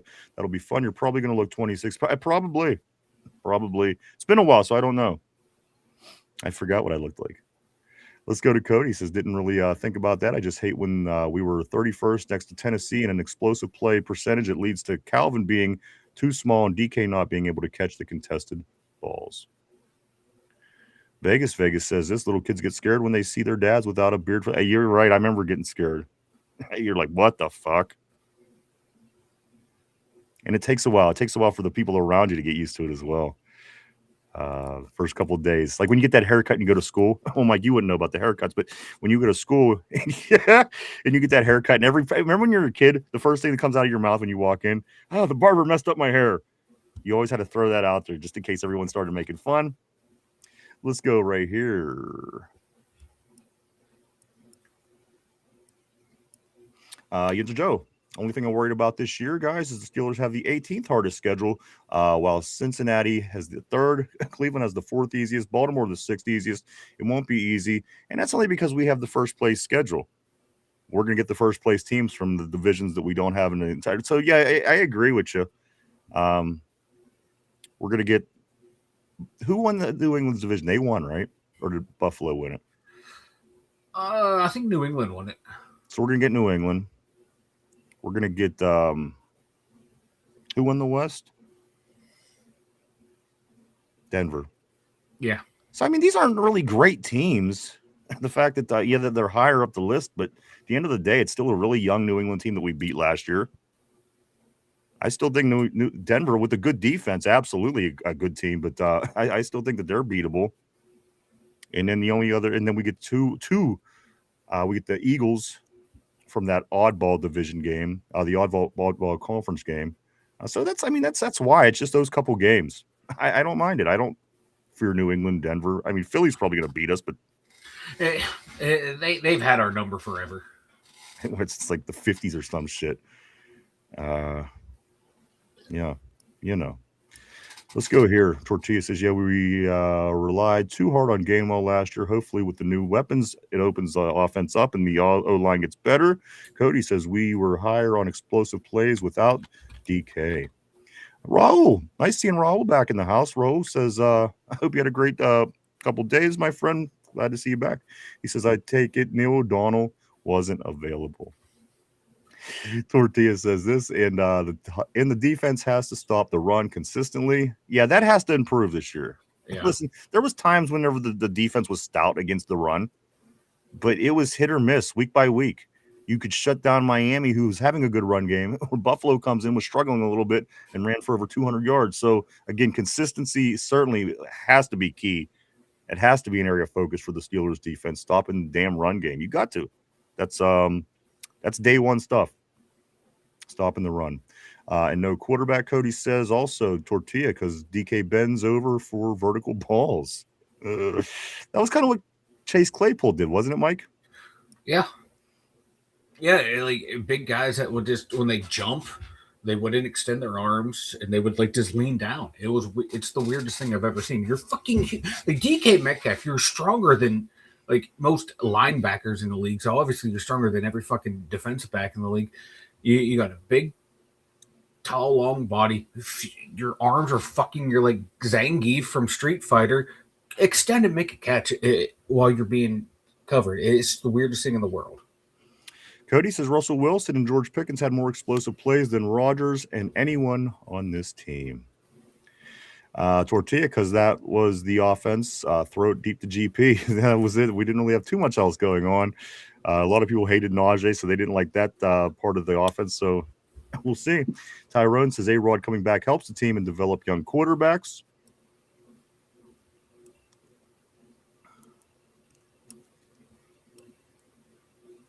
Let's go right here. There we go. Tortilla says this. That was literally the entire offense. It was GP covered. Russ threw the ball out of bounds. He did do a lot of that, throwing the ball out of the bounds, didn't he, Russell Wilson? Yeah. He didn't take a sack, though. Cody says, you can't throw deep to DK. You really have to rely on Yak with him. Christine says, I never want to spend a season losing. I'm not getting any younger and being pissed off all season because we can't win a game. Is not. I know. I agree.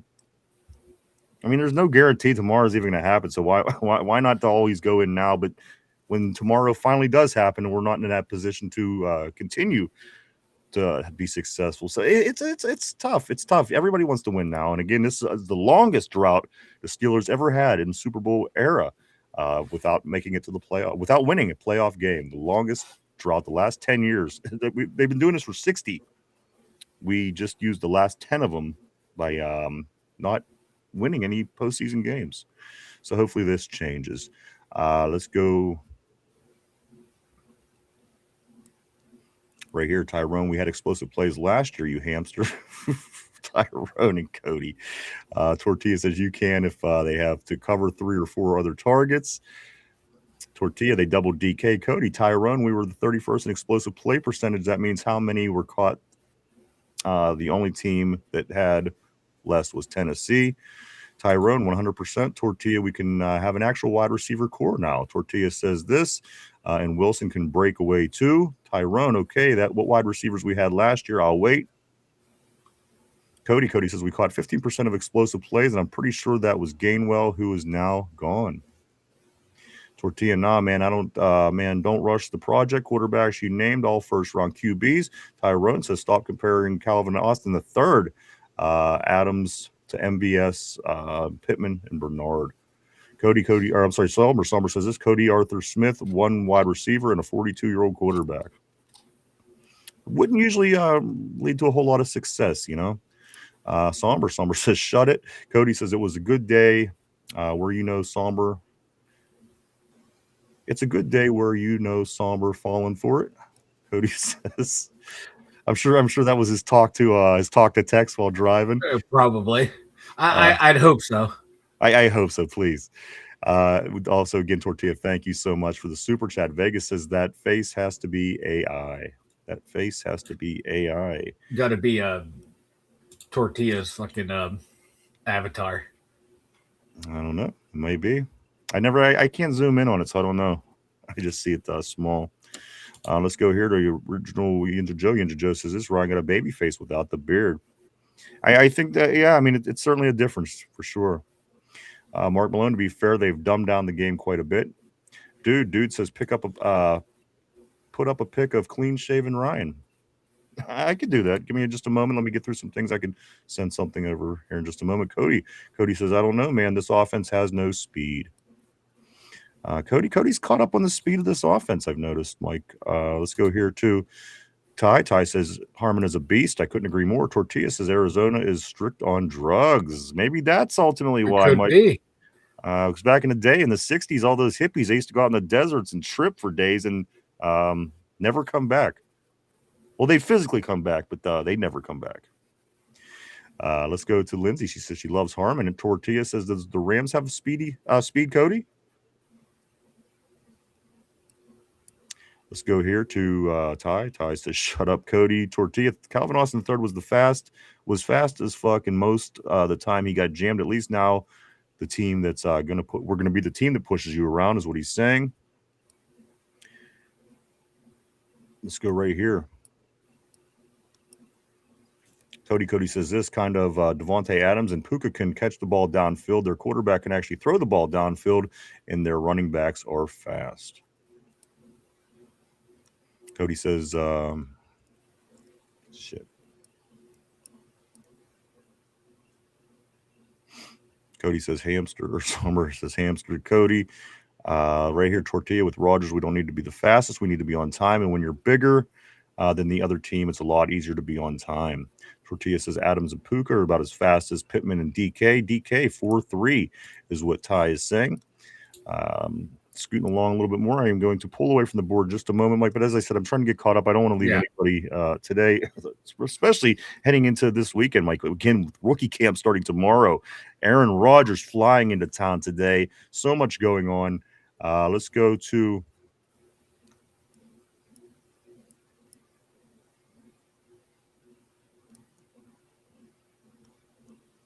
Cody says this. Yeah, but DK can't catch. I think there are pros and cons.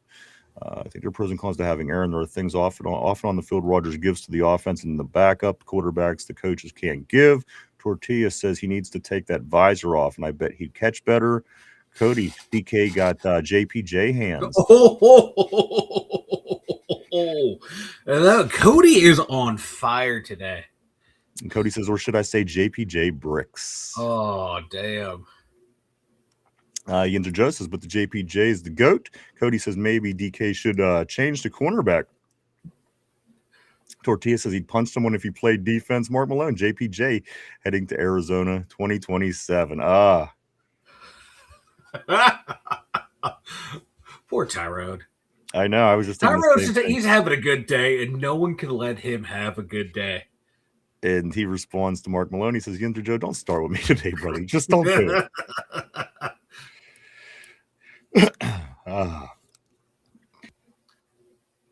Sorry, I needed to clear my throat. Let's go here to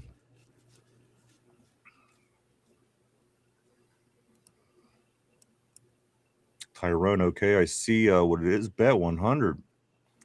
Tortilla saying, oh shit, they starting Cody. He would get away with it on defense, though. Sosh, what's up? Great seeing you, Sosh, all the way from Switzerland. What up, brother? On the terrible board. He says, I think the Saints are going to be sneaky. I think they'll be sneaky good this year, too. They showed signs of being sneaky good last year as the second half of the season went on for sure. Great seeing you, Sosh. Hope things are going good for you. Let's go right here to Yinzer Joe. He says, Tyrone, just playing, man.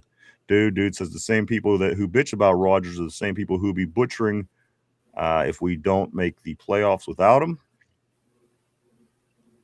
Tyrone, I guess he did punch somebody on offense. Yeah, for sure. Cody says this. He says, nah, Yinzer Joe ain't playing. We've been discussing the JPJ move to get Arch Manning. Tyrone says 24 is the best. Somber, DK and Roman 4.3. Pittman 4.52. Bernard 4.48. Weegan 4.47. Eli 4.44. Warren 4.55. Rico 4.54, Muth 4.68, Darnell 4.64, and Nowakowski 4.66. That's some good NFL speed right there. Mark Malone, A-Rod is gonna tackle Robusters Jones as soon as he sees. I'll get my payback, bitch. It's always something with this A-Rod. I don't know. Lindsay says Roman is our wide receiver one. Tortilla, who cares how fast the defense is if they can't bring you down? Tyrone says, Lindsay, keep it up. Y'all trying me this whole week. Tyrone, I wonder what A-Rod wants. How do you think that's going to land, Mike, as far as money goes? I mean, was it 12 last year? They were saying it's going to be at least 15 this year. Some people are speculating 18. Where does Aaron Rodgers' payday land this year, Mike? Maybe like it's going to be I'm going to give a wide range here, 18 to 25. Like with maybe incentives lowered in if it's like a base salary of 18, like with some incentives in there to get it closer to like that $25 million range. That's where like most reasonable good starting quarterbacks, the bottom end is about like 25 million a year. But he might end up in that spot, and if they can convince him like, hey, we'll give you some easily attainable incentives in there, there you go, to help bump that number up closer to the 25. I think it might be in that range. Yeah, I mean that's I don't think it's going to be around $30 million. No, absolutely not. That's like Charlie Batch all over Twitter. He's been saying, "Oh, it's going to be 30. He wants 30 million a year." I don't see the Steelers giving A-Rod 30 million a year. Yeah, neither do I, Mike. Again, yeah, no, I agree. I don't think it's going to be 30. I don't think it's even going to be 25, in my opinion. To go from 12, it seems like somewhere between 18 and 22 for me. But that's just me personally, Mike. You want to take a few of these comments? I'm going to try to grab something here real quick. I was right here at 13:58:51. Ty was the last one. Ty Ty's saying the Jaguars are scared. They don't want to go to London and see us whoop they ass. Cody's saying if DK switched to cornerback, JPJ would be CB2. You just love pushing Ty's buttons today. Christine's saying probably 20 mil for A-Rod. That's where I'm thinking. That would be like the perfect amount right there. Here's 20 mil. Let's go. London yuck from Cody. Yeah, he's got all the British people over there and their nasty ass teeth. Yeah. Tortilla saying 15 mil. Sombra, that's disgusting. Probably, I think he's talking about the finger in the someone else's pop. That is disgusting. And one thing you got to know about Dizzy, the kid's name was Dizzy, and he always had long fingernails. Like he was the kid that just and they're all the dirt and the grime. Yes. What else? He ain't washing his hands ever. No, ever. No. And John saying all 10 picks make the team. Oh, that was a question I had, Mike. And also another one is the 2026 draft. Is it going to produce any day one starters? I think that it's possible that all 10 make the team, but any of those 10 starting on kickoff weekend?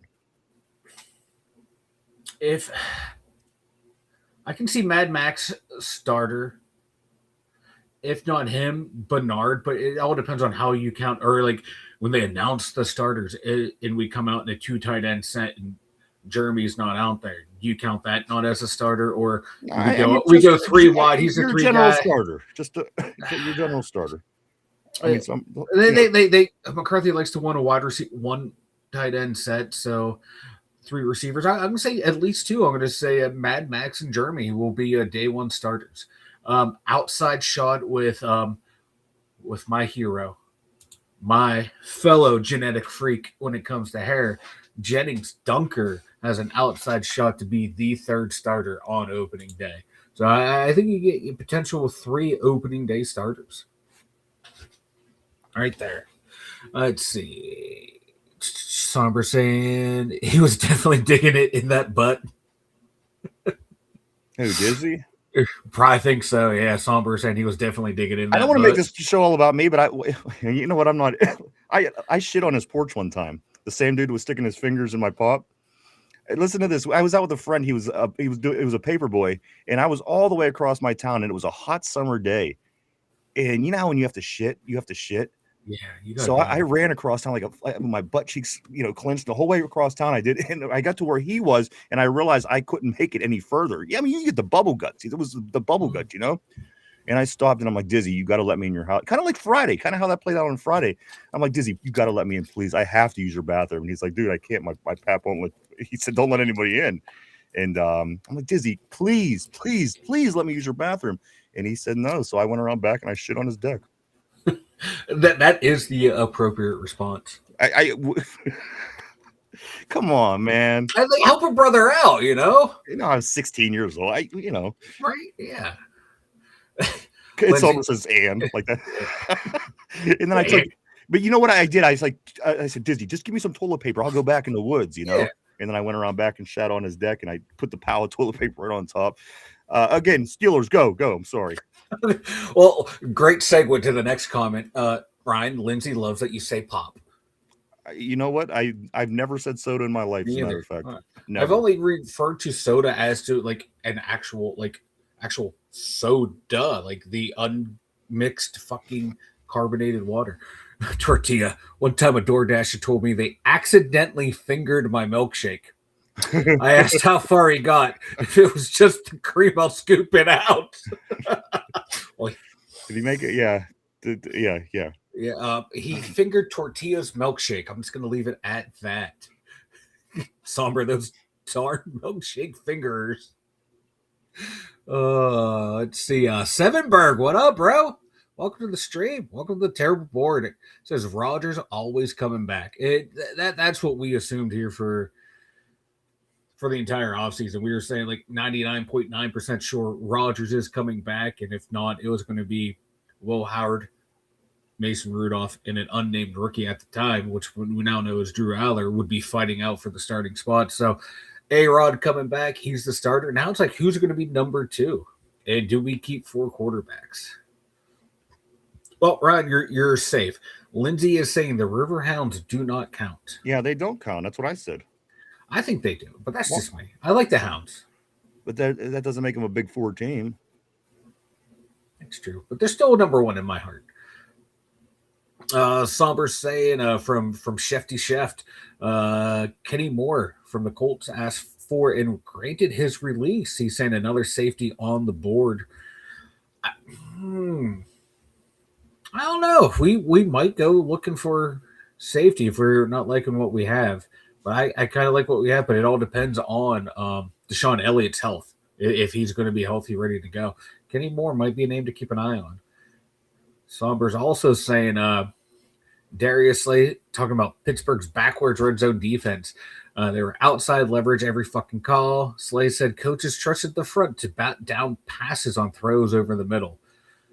I mean, they were really good at it, but put a lot of trust in that's kind of misplaced. It's going to be interesting to see how this defense is now going to perform with Graham in there. Like, I can't wait to see the kind of changes that are coming.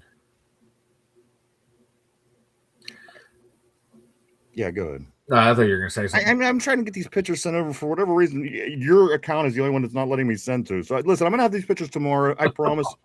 Join us tomorrow for the pictures. I swear I'll have younger pictures without the beard. It was just taking me entirely too long to get that set up, and I don't know why. Again, it's always your account. Like, it's always like and you set me up for failure.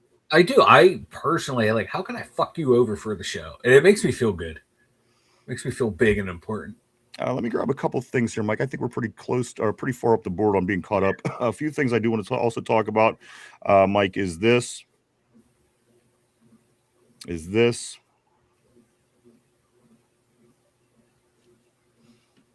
The NFL named their top 10 rival games of the year. Steelers making one of them. I don't know if you've seen this list, Mike. The Steelers and the Ravens, they make this NFL's top 10 games this season. But so what? You know what? I don't care for this anymore. I mean, it makes sense. They are. I think they're the best rival, the best game of the year. But they also have the Ravens and the Browns as number 10. And at the end of the day, yes, even if they were the Ravens the Browns almost 30 years ago, how the hell is this even a game anybody even cares about? This Ravens and Browns. Yeah. I didn't even know that was a thing. Like that was seen as a rivalry. Like I don't even consider like the Browns rivals to the Steelers anymore. Because they moved down to Baltimore. That's the rivalry. These new Browns that came back, we've been wiping their asses with them, and so's everyone else in the division. And so how the Ravens and the Browns is a rivalry, I get it. You trying to manufacture it because you stole our team, when in actuality, your city let your owner down, who poured his heart and soul into that city and did everything he could for that city and other teams, and you fucked him over. And he said, "Fuck you, I'm going to Baltimore." So, to me, that's not a rivalry. Yeah, I mean, there's some good right, but at the end of the day, I don't know how any of them could be above the Steelers and the Ravens. No, it's the best rivalry in the NFL. The stupid rivalries in the NFC East, and you got the Cowboys and the Reds. I mean, the fucking Redskins, for crying out loud. They're not even the Redskins. Who cares about the Commanders? Who cares? Cowboys haven't, the only team in the NFC that hasn't been to a championship game in 30 years. How these teams even get on this list at the end of the day? But I guess you have to find 10 games, Mike. But again, the Browns. Is there anybody that cares about watching that football team play on Sunday? I don't know anybody. No, like outside of Cleveland, no one gives a fuck about the Browns. No, I can't believe the people in Cleveland. Tater does, though. He's in a different country. He might as well be an alien, though. Who cares about the Browns? Right? Where are we on the board, Mike? We are at. It moved on me. Where are we at? Oh my god, we are at John Quinn, talking about the guy's numbers. Timestamp? 14:08:57. Gotcha. All right here we have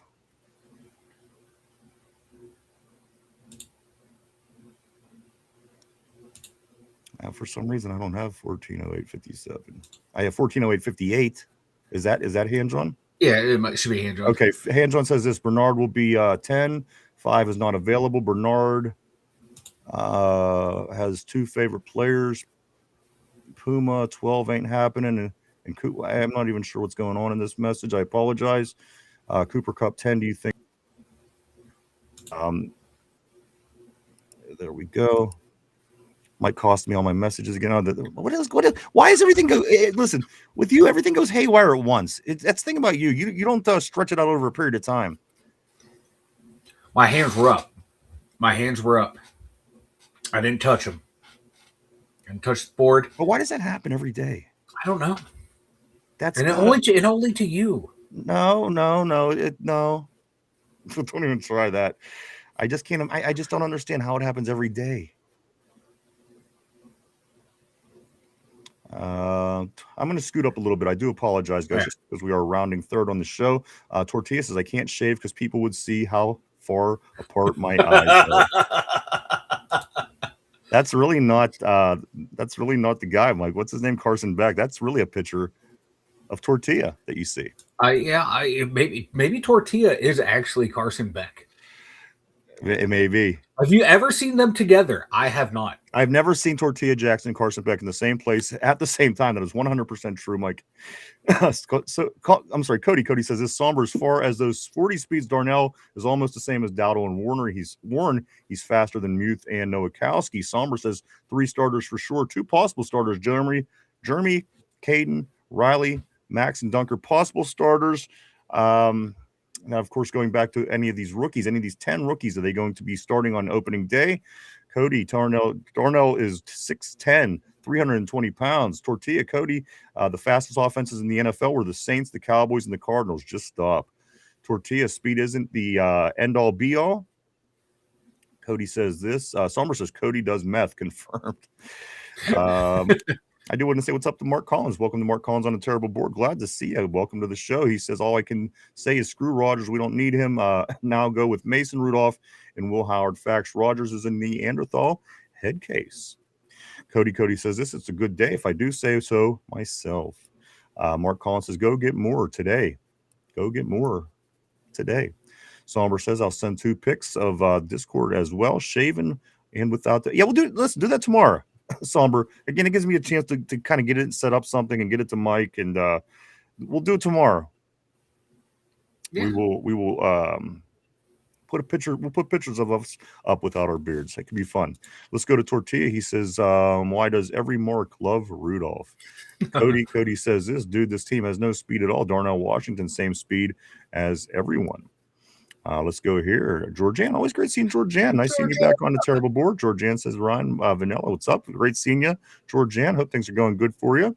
Tortilla says, "Cody likes trains."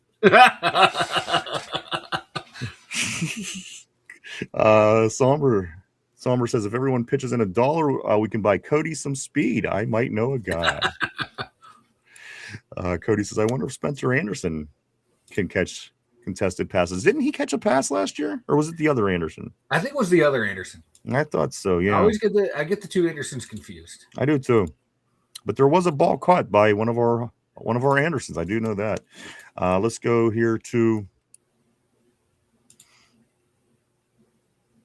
Tortilla. He did catch a contested catch for like 2 yards. Somber Hand John really cares about those jersey numbers.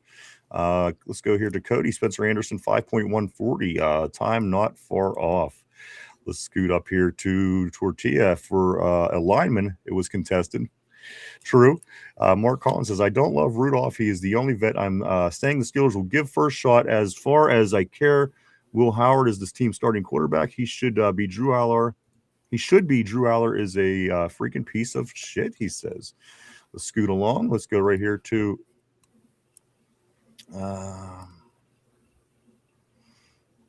Jamal. What's up, dude? Always great seeing Jamal on a terrible board. Hope things are going good for you, sir. Cody likes to climb trees. Gang. That was via Jamal. Let's go to Cody. He says, "Tortilla, they just called you Carson Beck." Mark Malone. Magnum is going to get traded. That's your guy too, man. Tortilla says, "If you've ever seen a Bell Danger video, you've seen me." Cody says, "This are you a Bella Danger?" I think you like trains.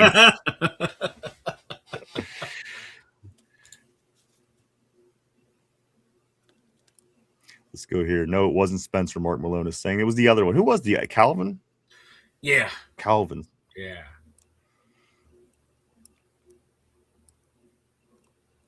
Yinzer Joe. "No one is going to spend a pick on Rudolph. He'll get cut then picked up by a team." Georgian, "Don't like Rudolph. Rodgers was what we needed last year." I ultimately agree, Georgian. I never loved Mason Rudolph. I never got it. I just didn't get it. People. He came out and showed signs of life every now and then, but again, at the end of the day, certainly wasn't my ideal when it came down to it. Mike, one more thing I do want to say. Again, we're kind of rounding third here. Let's go to this. Steelers would like to extend all 4 of these players, Mike, from the 2023 draft class. Do all 4 of them get extended? Let me give you these names: Nick Herbig, Joey Porter Jr., Keanu Benton, and Darnell Washington. When it's all said and done, Mike, again, I know Ty, a lot of times he's talking about JPJ getting his extension, and he should get that bag, Mike. But of those 4 guys from that class, yeah, I think they're all from the same class. Yeah, they're all the same class. Yeah. Who does all 4 of them get extended? Who gets left out if not? I hope they can bring back all 4. I think there's a role for Keanu Benton on this team. Joey Porter Jr. is obviously cornerback 1 on this team. He's a top cornerback in the NFL. You have to get him back. Nick Herbig, he's your next wave of outside defensive players. That's a game wrecker. You got to bring him back. Darnell Washington is a weapon on this team. He has to come back. Like, Benton could be the odd man out, but I think he's the easiest one to sign and extend. I think. But he would be the odd man out for me. But I have a feeling this team, in the way they operate, Joey Porter Jr. could be the odd man out. I can see them throwing mad money at Nick Herbig, getting the other two being Washington and Benton, done on reasonable deals, and Joey Porter Jr. They'd be like, wait, sorry, we don't have money for you. Like, we're getting after the quarterback, so therefore we don't need quality depth at the quarterback because we're going to build it on pressuring the quarterback. Where I think they should spend more money on the corners and having those guys locked up and spend less on edge rushers. But the team philosophy seems to be outside linebackers, edge rushers over corners. So I think ultimately JPJ might be the odd man out. I hope I'm wrong because I want him here and I want Herbig here.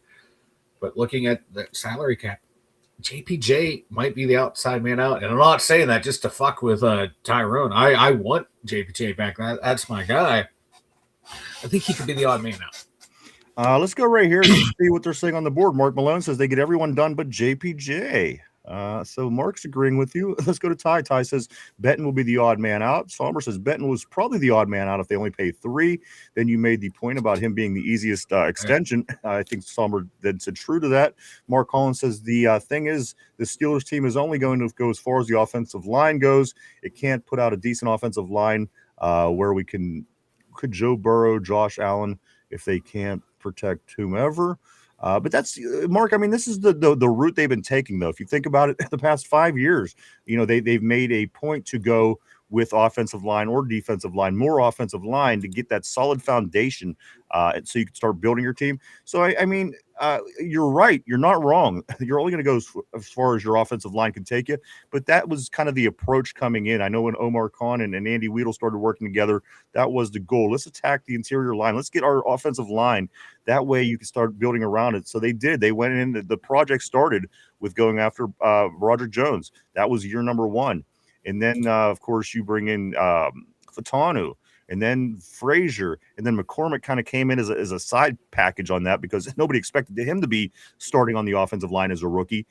Mike, and then also you had Siamalu, so that wasn't anything that we had to worry about. Now we are trying to get those pieces put into place, as I'm seeing on the board. Dunker is a beast. You're not. I believe Gunn. Yeah, I agree with you. So, I mean, if he could fit in that place or Brock Hoffman or however it plays out, that's been the goal, was to get this offensive line to be the foundation.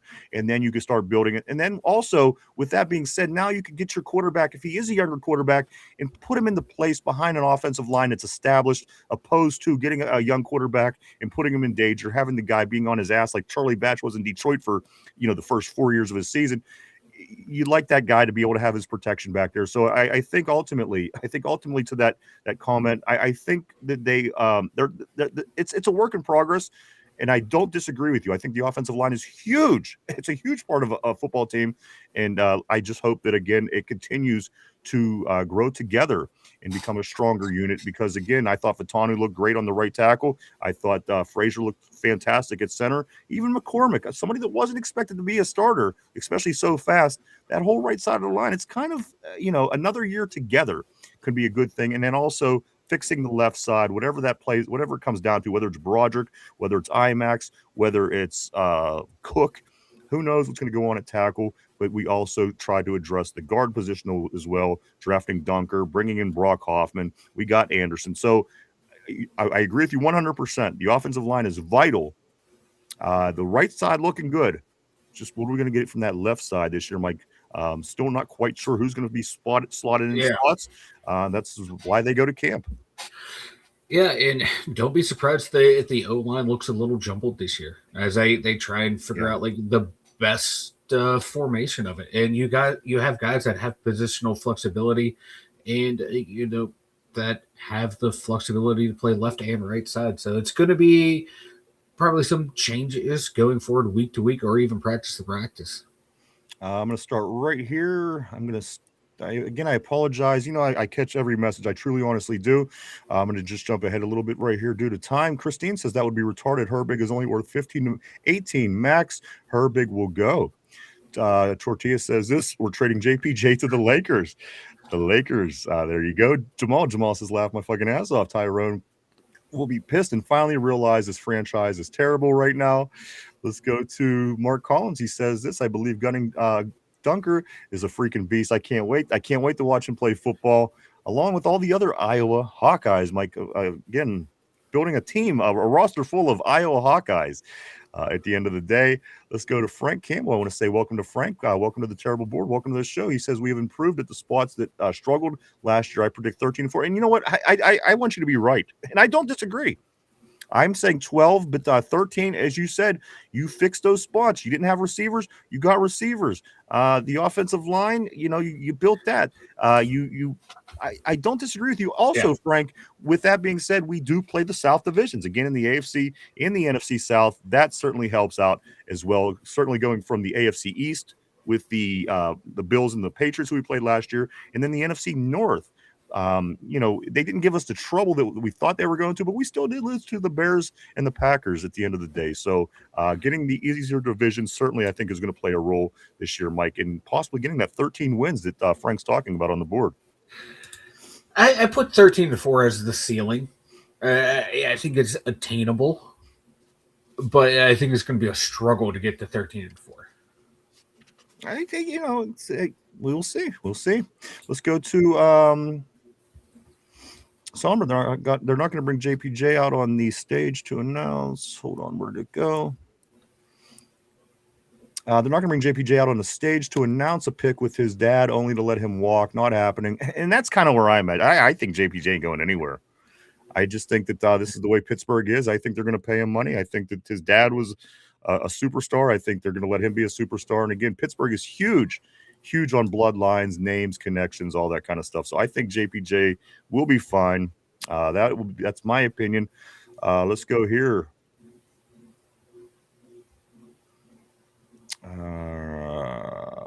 Rob says this. He says Steelers better have the running game or they won't go far. And in theory, I mean, it should be just as good as it was last year, Mike, right? I mean, we don't know what we have with Rico, where that's the change out. Gainwell, certainly he's not here anymore, but Rico's in. So, until we see what kind of production Rico puts out consistently, it's going to be hard to tell. But based on what we saw, like what I've seen from him when he played with Dallas and with Carolina, I think he's going to fit right in well with him and Jalen Warren, similar backs. And then, if Heidenreich makes the team, using him in weird sets out of the backfield too, I think Dwaddle and Warren are just going to be a great 1-2 punch. They're just going to wear teams down. I'm going to be honest. Every 1-2 punch that we've had with Warren has been nice. I know a lot of people didn't like Najee, but statistically he was better than everybody else. So at the end of the day, every combination we've had with Jalen Warren has been good, Mike. Najee and Jalen, Gainwell and Jalen. And again, if Rico Dowdle could come out this year and do good at this running back by committee with Warren as well, I think it could be very effective. Really no reason why we shouldn't be, if you think about it. It should be is at least as good as it was last year, or better moving forward. But again, we'll see. I'm not real familiar with Dowdle. A lot of people are. I'm not. So I'm still kind of waiting to see things beyond the videos on YouTube at this point. Yeah, that's fair. Let me scoot right here. Mark Malone, dunker, IMAX right guard, right tackle. Somber says, did you mean left tackle, Mark? Somber says, if so, I agree. Mark Collins says the tight end fullback is a beast. Also, Cody, when DK gets switched to CB, he's going to take all of JPJ's money. Tyrone says JPJ is getting $30 million. Jamal, JPJ is a Steeler. I agree with you 100%. I don't think there's any chance that listen, even if he's not for life, he's certainly going to get past this first extension. He's going to get past this first contract. I hope so. But that just seems like a move that they would do. It just feels like you know what? Let's just concentrate on getting after the quarterback. We can deal with lesser talent on the back end. I hope I'm wrong, because I want JPJ here, not just because he's a Penn State guy, it's because he's a damn good lockdown corner. That you need that guy. I think most important, again, Mike, they even brought the little dumb Watt along just to have the brothers, the names. Yeah. So, I mean, if you're going to keep little dumb Watt, I understand money is an issue, but at the end of the day, the Steelers very big on bloodlines, names, traditional kind of things. So, in my opinion, I don't see him going anywhere unless something bad goes down or his play declines, or it either gets that or so good, Mike, where they have to continue to pay him more and more money, and then that becomes a problem. But right now, I can't imagine him not making it past the first contract. It just seems very unlikely to me. Let's jump on the board right here where Ragu, what's up? I do want to say what's up and welcome to Ragu. He says, hello, Yinzers. Hello, chat. Welcome to the terrible board. Welcome to the show, Ragu. Glad to have you. Glad to see you. Let's go to Mark Collins. He says, JPJ in that Everything Kids is our future starting corners. Let's go move forward here to Tortilla. He says, to be fair, did Claypool, we did walk Claypool out to announce GP, but JPJ is all around better in every way and is actually top 3 at his position. And in my opinion, Mike, we've been looking for this cornerback for a long time. We've been looking for that solid cornerback to have. We've had Steven Nelsons, we've had Hayden's, and some players that came through that were good. Levi Wallace, who ended up not being as so some, even Slay. We've had names. We've been looking for that guy, Mike. We've been trying to pull that guy for some time. Now we got him at JPJ. You gotta lock him down. You gotta lock him down. Like he is my number one priority out of that 4. I'm sorry, I love Herbig, but we can find edge rushers. You know how hard it is to find a lockdown corner in the NFL? That's hard as fuck to find. And I'd rather have someone that can erase a wide receiver for an entire day than hoping my guy can consistently beat a right or left tackle play after play after play after play. But what's more likely to happen? What does happen most of the times? If you have an elite corner and an elite edge rusher, your elite corner is erasing half the field. Your edge rusher is not getting to the quarterback 100% of the time. He's not getting there 50% of the time. He's not getting there 30% of the time. So I'd rather pay my money to the cornerback. And then on my left tackle and then my quarterback, then go from there and spread out my money. The way we've been allocating resources, to me, is bass backwards, because we here at Pittsburgh love our linebackers for some odd reason more than one of the most important positions on defense. Sommer says Weegen and Heinrich are going to make this offense fun for sure. Not sure about right away in 2026, but in the future. Tortilla says this. It's not like they walked JPJ out to draft a DB or his replacement. They drafted another Penn State guy, so I agree. Jamal says we traded GP and he was the best offensive player on the team. But you know what? If JPJ starts bringing problems and start walking past live balls on the ground, I think that's when you start to have that conversation. I mean, GP it was a whole nother situation. Yeah, he was a beast. Yeah, he was arguably one of the better players on offense in the league, perhaps. But at the end of the day, it's the luggage, it's the baggage. Nobody wants that. People are coming together to try to do important things and do a big thing and be successful in the league and the sport that they play. They love their whole life. Sometimes you just that pain in the ass. He's got to go. It doesn't matter who he is, how good he is. If he's holding the team back in a sense, which there's nothing to prove that he was. But in the locker room, I mean, come on, we've all played sports. You get that one guy that's just a pain. He's just a trouble. You just rather not have him. It doesn't matter how good he is. I think that's ultimately going to be what's different between JPJ and George Pickens. JPJ doesn't even say 2 words. The guy's he has no baggage as far as I know. I don't know. Not if there is, I don't know about it. He seems to be very professional. Professional is the word I think I'm looking for there. Yeah. I think when you talk about George Pickens, professional has to be a word that you use, because that is what he was lacking, was professionalism. And when you pay somebody millions of dollars, you at least like him to expect them to be professional. I would think. Yeah. Like, AB was, he was given latitude because when it was time to perform, he went out there and performed. He always made himself available for the team and, kept his antics under wrap. But once they started to get out there, he started to not perform well, start to get out of control, start to be the AB we saw towards the end of Pittsburgh. Guess what? Ship him out of town. You have to get rid of him, and that's what happens. Like you can be a head case, but don't want to let it affect the team, the locker room, your play. Once that happens, any team is going to get rid of you. Yeah. Let's do scoot along, Mike. A few more. Let's go right here to Mark Collins. Please don't give up on Johnson. He's a darn good back. I have no problem with Caleb Johnson at this point. I think that he's going to get an opportunity to play under a different coaching staff now, where it seemed like last year they kind of, for whatever reason, again, he was a rookie. So, maybe he just didn't get the playing time that he wanted, or maybe we wanted to see. So we'll keep our eye on Caleb. I think he's going to be fine, Mike. I didn't see anything that I loved, but I didn't see anything I hated either. You made a rookie mistake. You know what? That happens. I have no problem with that ball hitting him in the end zone. And again, it was I'm still cool with him. I'm still cool with Johnson. Let's go here. Christine 100 Ryan. Tortilla says, oh, shoot, I said Jamal's magic word. Cody and GP could actually catch the ball. Let's go here. Tyrone, that's because he acts like a child and they was sick of his shit. I think that's the difference. It's that professionalism, the maturity. And I'm not saying George Pickens is a bad guy. He just didn't play it smart. You know, some things you got to use your brain, and I wish him the best. I'll put it right there. I wish him the best. Let's go to Tortilla. He says, Cody smells blood. Somber. I agree, Mark. We'll see if he can find a role. Tyrone says they pay what? They will pay JPJ.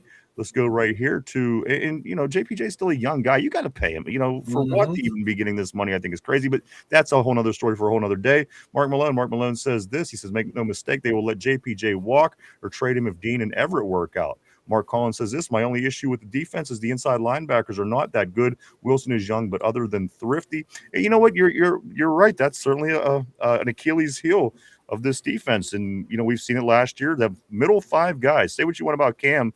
A lot of people put him in a higher echelon than I think that he belongs. You didn't have Derek Harmon in there. I thought that middle of the defense was certainly susceptible, Mike, as again, Buffalo ran for over 200 yards against us at home, getting the Steelers booed, Mike Tomlin booed. We all remember the game. So that middle linebacker, inside linebacker, it's a big thing. There's either going to be some stepping up, which there may be. Patrick Queen has talked about just under the new defense. He's going to be able to play the defense that he's more comfortable with, which is a good thing. And then Peyton Wilson in yet another year, Mike, another year along. I'm hoping we see that improvement on the inside linebackers. Yeah, and hopefully the D-line play up front, you hope Day can help improve that. The growth of Derek Harmon, hopefully the growth and development of Wyatt Black, it can help that as well in the new scheme, too, that they might employ up front will help those linebackers fly around it and make plays. Absolutely. I'm going to scoot up here a little bit here. I'm going to come to Cody. Cody says maybe a fourth, considering we got a third for GP. He's JPJ, hands down worth whatever he wants. Tyrone, JPJ takes out wide receiver ones every game, 95.3 coverage. And that's the thing. Can you trade a guy? Can you get rid of a guy that has not given up a touchdown?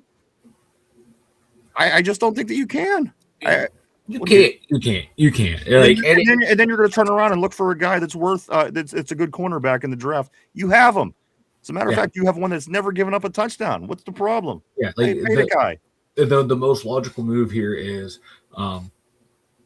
you trade Highsmith or cut him in the offseason, and then hopefully you by then you're like. That's going to free up the space for you once these extension kicks in on these guys. You sign Porter to an extension and have a kick in next year. Don't give him any upfront money this year, or Herbig, however you do it, because you're going to hopefully get Cam's contract off the book. Hopefully you're going to get Highsmith's contract off the book. That's going to free up money to sign those guys. And guess what? You have young guys on the D line to fill up another spot. And then you have Herbig taking over a Highsmith spot. Then you have Sawyer taking over Herbig's backup spot. Then you can draft another edge to be the backup behind Watt. Problem solved. This should be very fucking easy.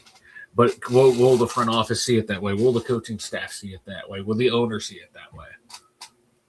All right, let's go here. Mark High first. We're definitely trading him. Ty, I'm glad you're not GM. Mark Malone. We'd have 7 Lombardis now. We scoot up a little bit here. Christine, AB worked his ass off. One of the best wide receivers in the NFL ever. Pickens doesn't. Yeah, you're right. The thing was, he was a nut, but the guy worked his ass off. And listen, I don't know.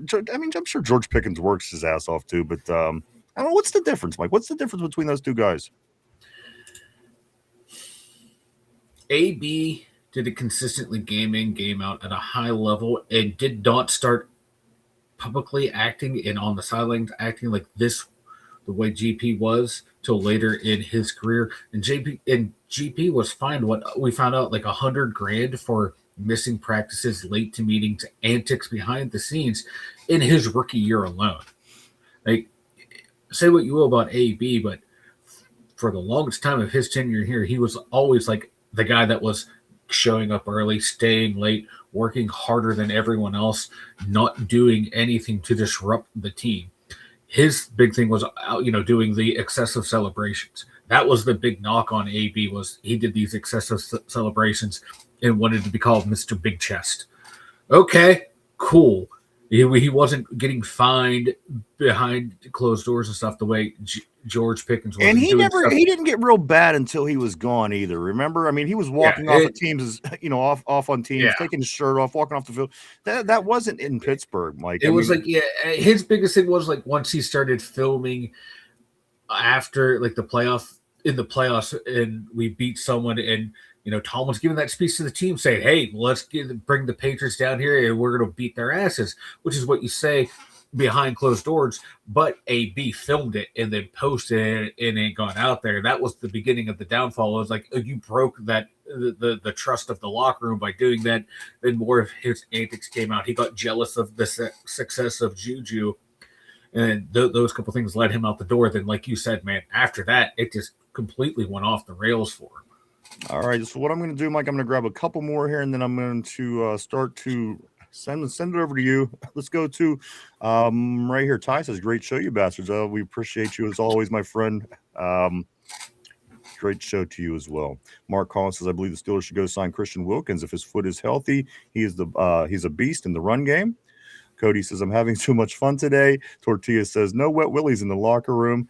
And Mark Collins says, "AB was the man until the cheap shot to the head." Mike, why don't you go and tell everybody about the website?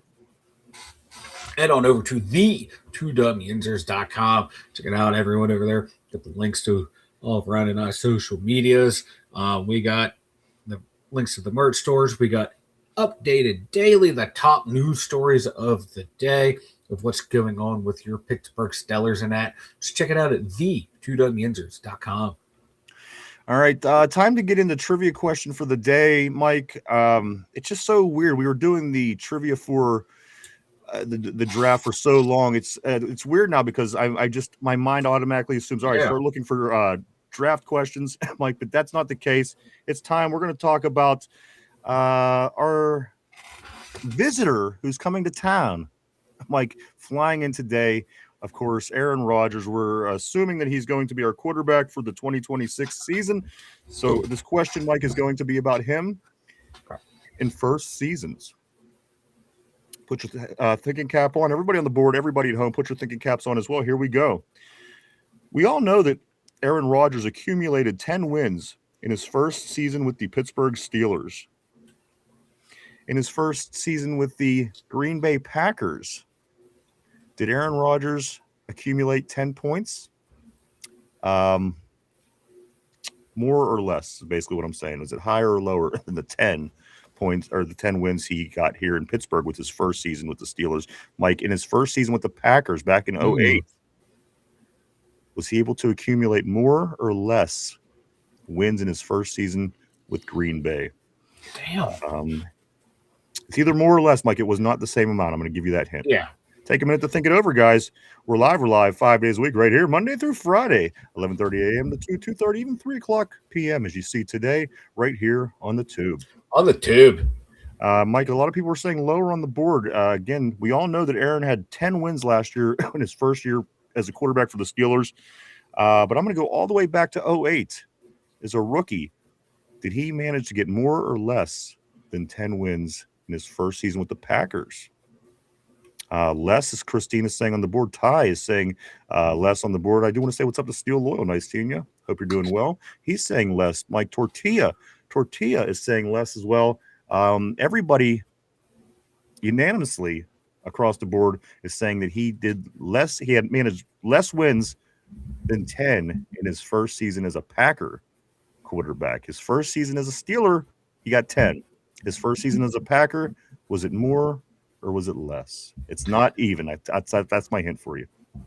It was not 10 wins. It was either more or it was less. Mike, what's your thought process?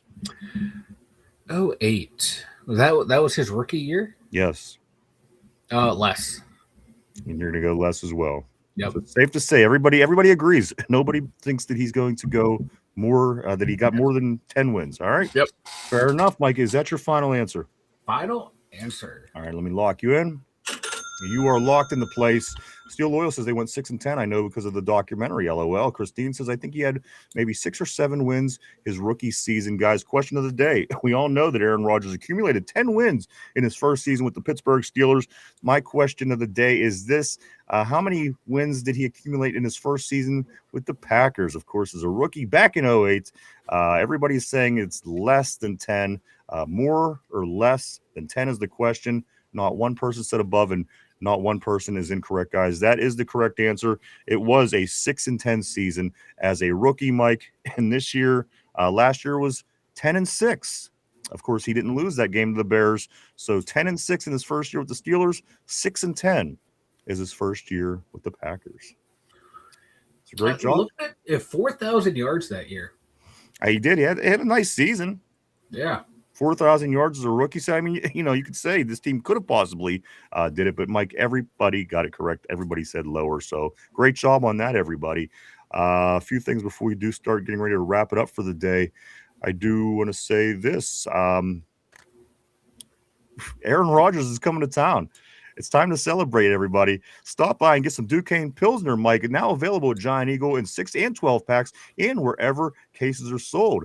The people with Duquesne Pilsner always do us good, Mike. They always help us with all their promotions. They include us and such, so we like to give it back to them. Do stop, grab yourself some Duquesne Pilsner. If you don't drink, that's fine. Go over to their social media and do hit the follow, hit the like, all that kind of stuff. Mike, show them some love over at Duquesne Pilsner because they certainly do for us as well. We always have Duquesne Pilsner here on tap at the studio for every occasion, Mike.